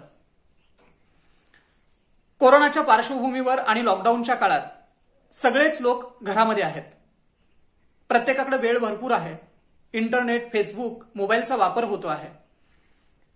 आणि या सगळ्या कालावधीमध्ये आपत्ती व्यवस्थापनाच्या संदर्भानं आपल्याला कसं काम करायला हवं हे वेगवेगळ्या माध्यमातून आपल्यापर्यंत पोहोचतं आहे. याचाच विचार करून उमेशजी सुतार यांनी शाहू महाराजांनी त्या काळात आपत्ती व्यवस्थापनाच्या संदर्भात केलेल्या कार्यावरती एक लेख लिहिला. हा लेख लिहित असताना त्यांच्याबरोबर चर्चाही होत होत्या. आणि ही चर्चा करत असताना उमेशजी सुतार, जयश्री देसाई, मी, दत्ता कदम या सगळ्यांच्या चर्चेतून एक गोष्ट आली की आपण या जयंतीला शाहू महाराजांचं जे कार्य आहे ते नव्या पिढीला कळावं, युवकांच्या पर्यंत पोहोचावं, लोकांना कळावं, या हेतूने एखाद्या कार्यक्रमाचं आयोजन केलं तर. आणि मग जागर शाहू विचारांचा ऑनलाईन परिसंवाद आयोजित करावा असं ठरलं.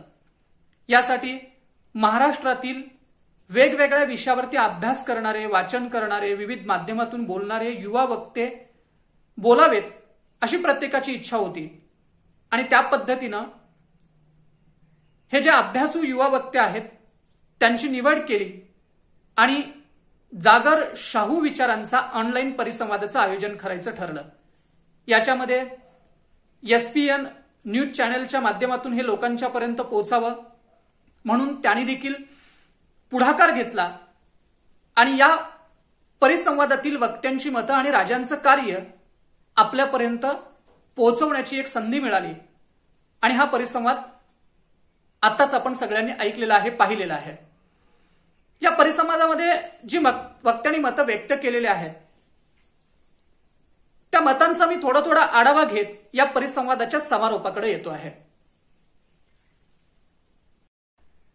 यातील पहिले वक्ते जे बोलले ते आमचे मित्र प्रदीप बोबाटे. त्यांनी शाहू महाराजांनी आपत्ती व्यवस्थापनाच्या संदर्भाने केलेल्या कार्याचा आढावा घेतला.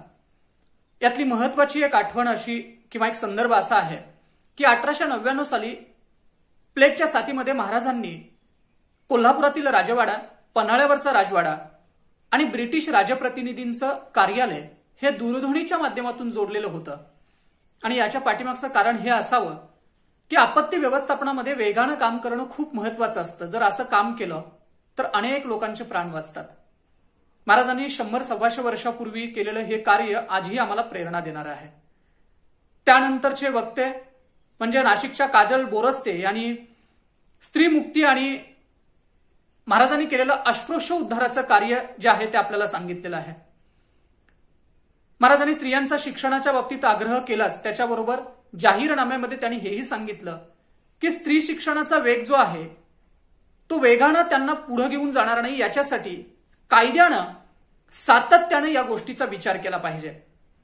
त्याचबरोबर अस्पृश्य उद्धारासाठी महाराजांनी केलेलं कार्य तुम्हाला सगळ्यांना ठाऊक आहे. याच्यामध्ये विशेष बाब ही की समस्या जोपर्यंत मुळातून संपून जात नाही तोपर्यंत त्याचा सातत्यानं पाठपुरावा कसा करायचा हे महाराजांनी अस्पृश्य उद्धारातल्या कार्यातून अनेक वेळा आपल्याला दाखवून दिलेलं आहे. त्यानंतरचे वक्ते म्हणजे निरंजन फरांदे सातारा यांनी महाराजांचं शैक्षणिक धोरण मांडलं.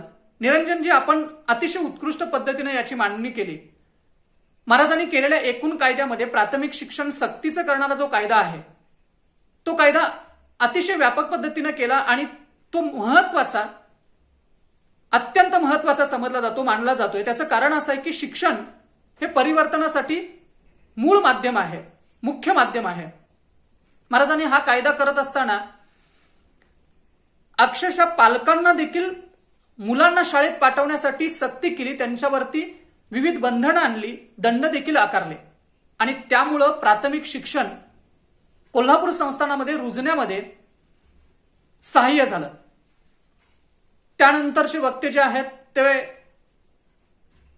स्वप्नील इंगोले अकोला, त्यांनी शेती आणि शेतीच्या संदर्भातलं धोरण, शेतमजुरांच्या संदर्भातलं धोरण महाराजांनी कशा पद्धतीनं त्या काळामध्ये केलेलं होतं आणि शेतीचा फायदा कशा पद्धतीनं करावा हे दाखवून दिलेलं होतं. त्याच्या संदर्भातली त्यांनी मांडणी केली.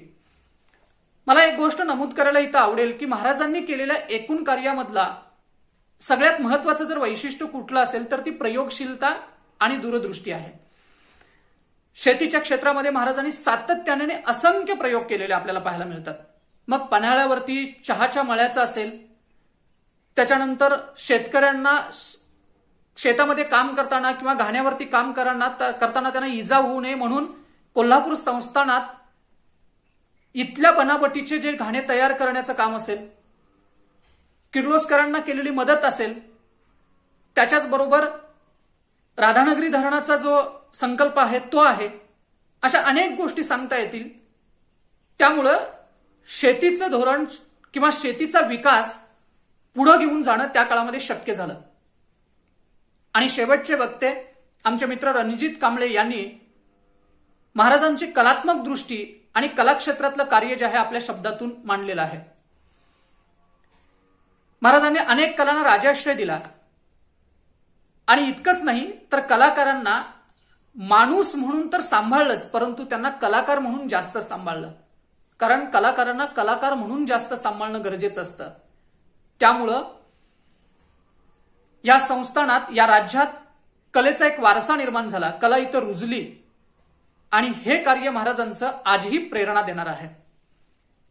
महाराजांनी केलेल्या कार्याचा, वेगळेपणाचा सगळ्या वक्त्यांनी आपल्या माध्यमातून, आपल्या शब्दातून आढावा घेतलेला आहे.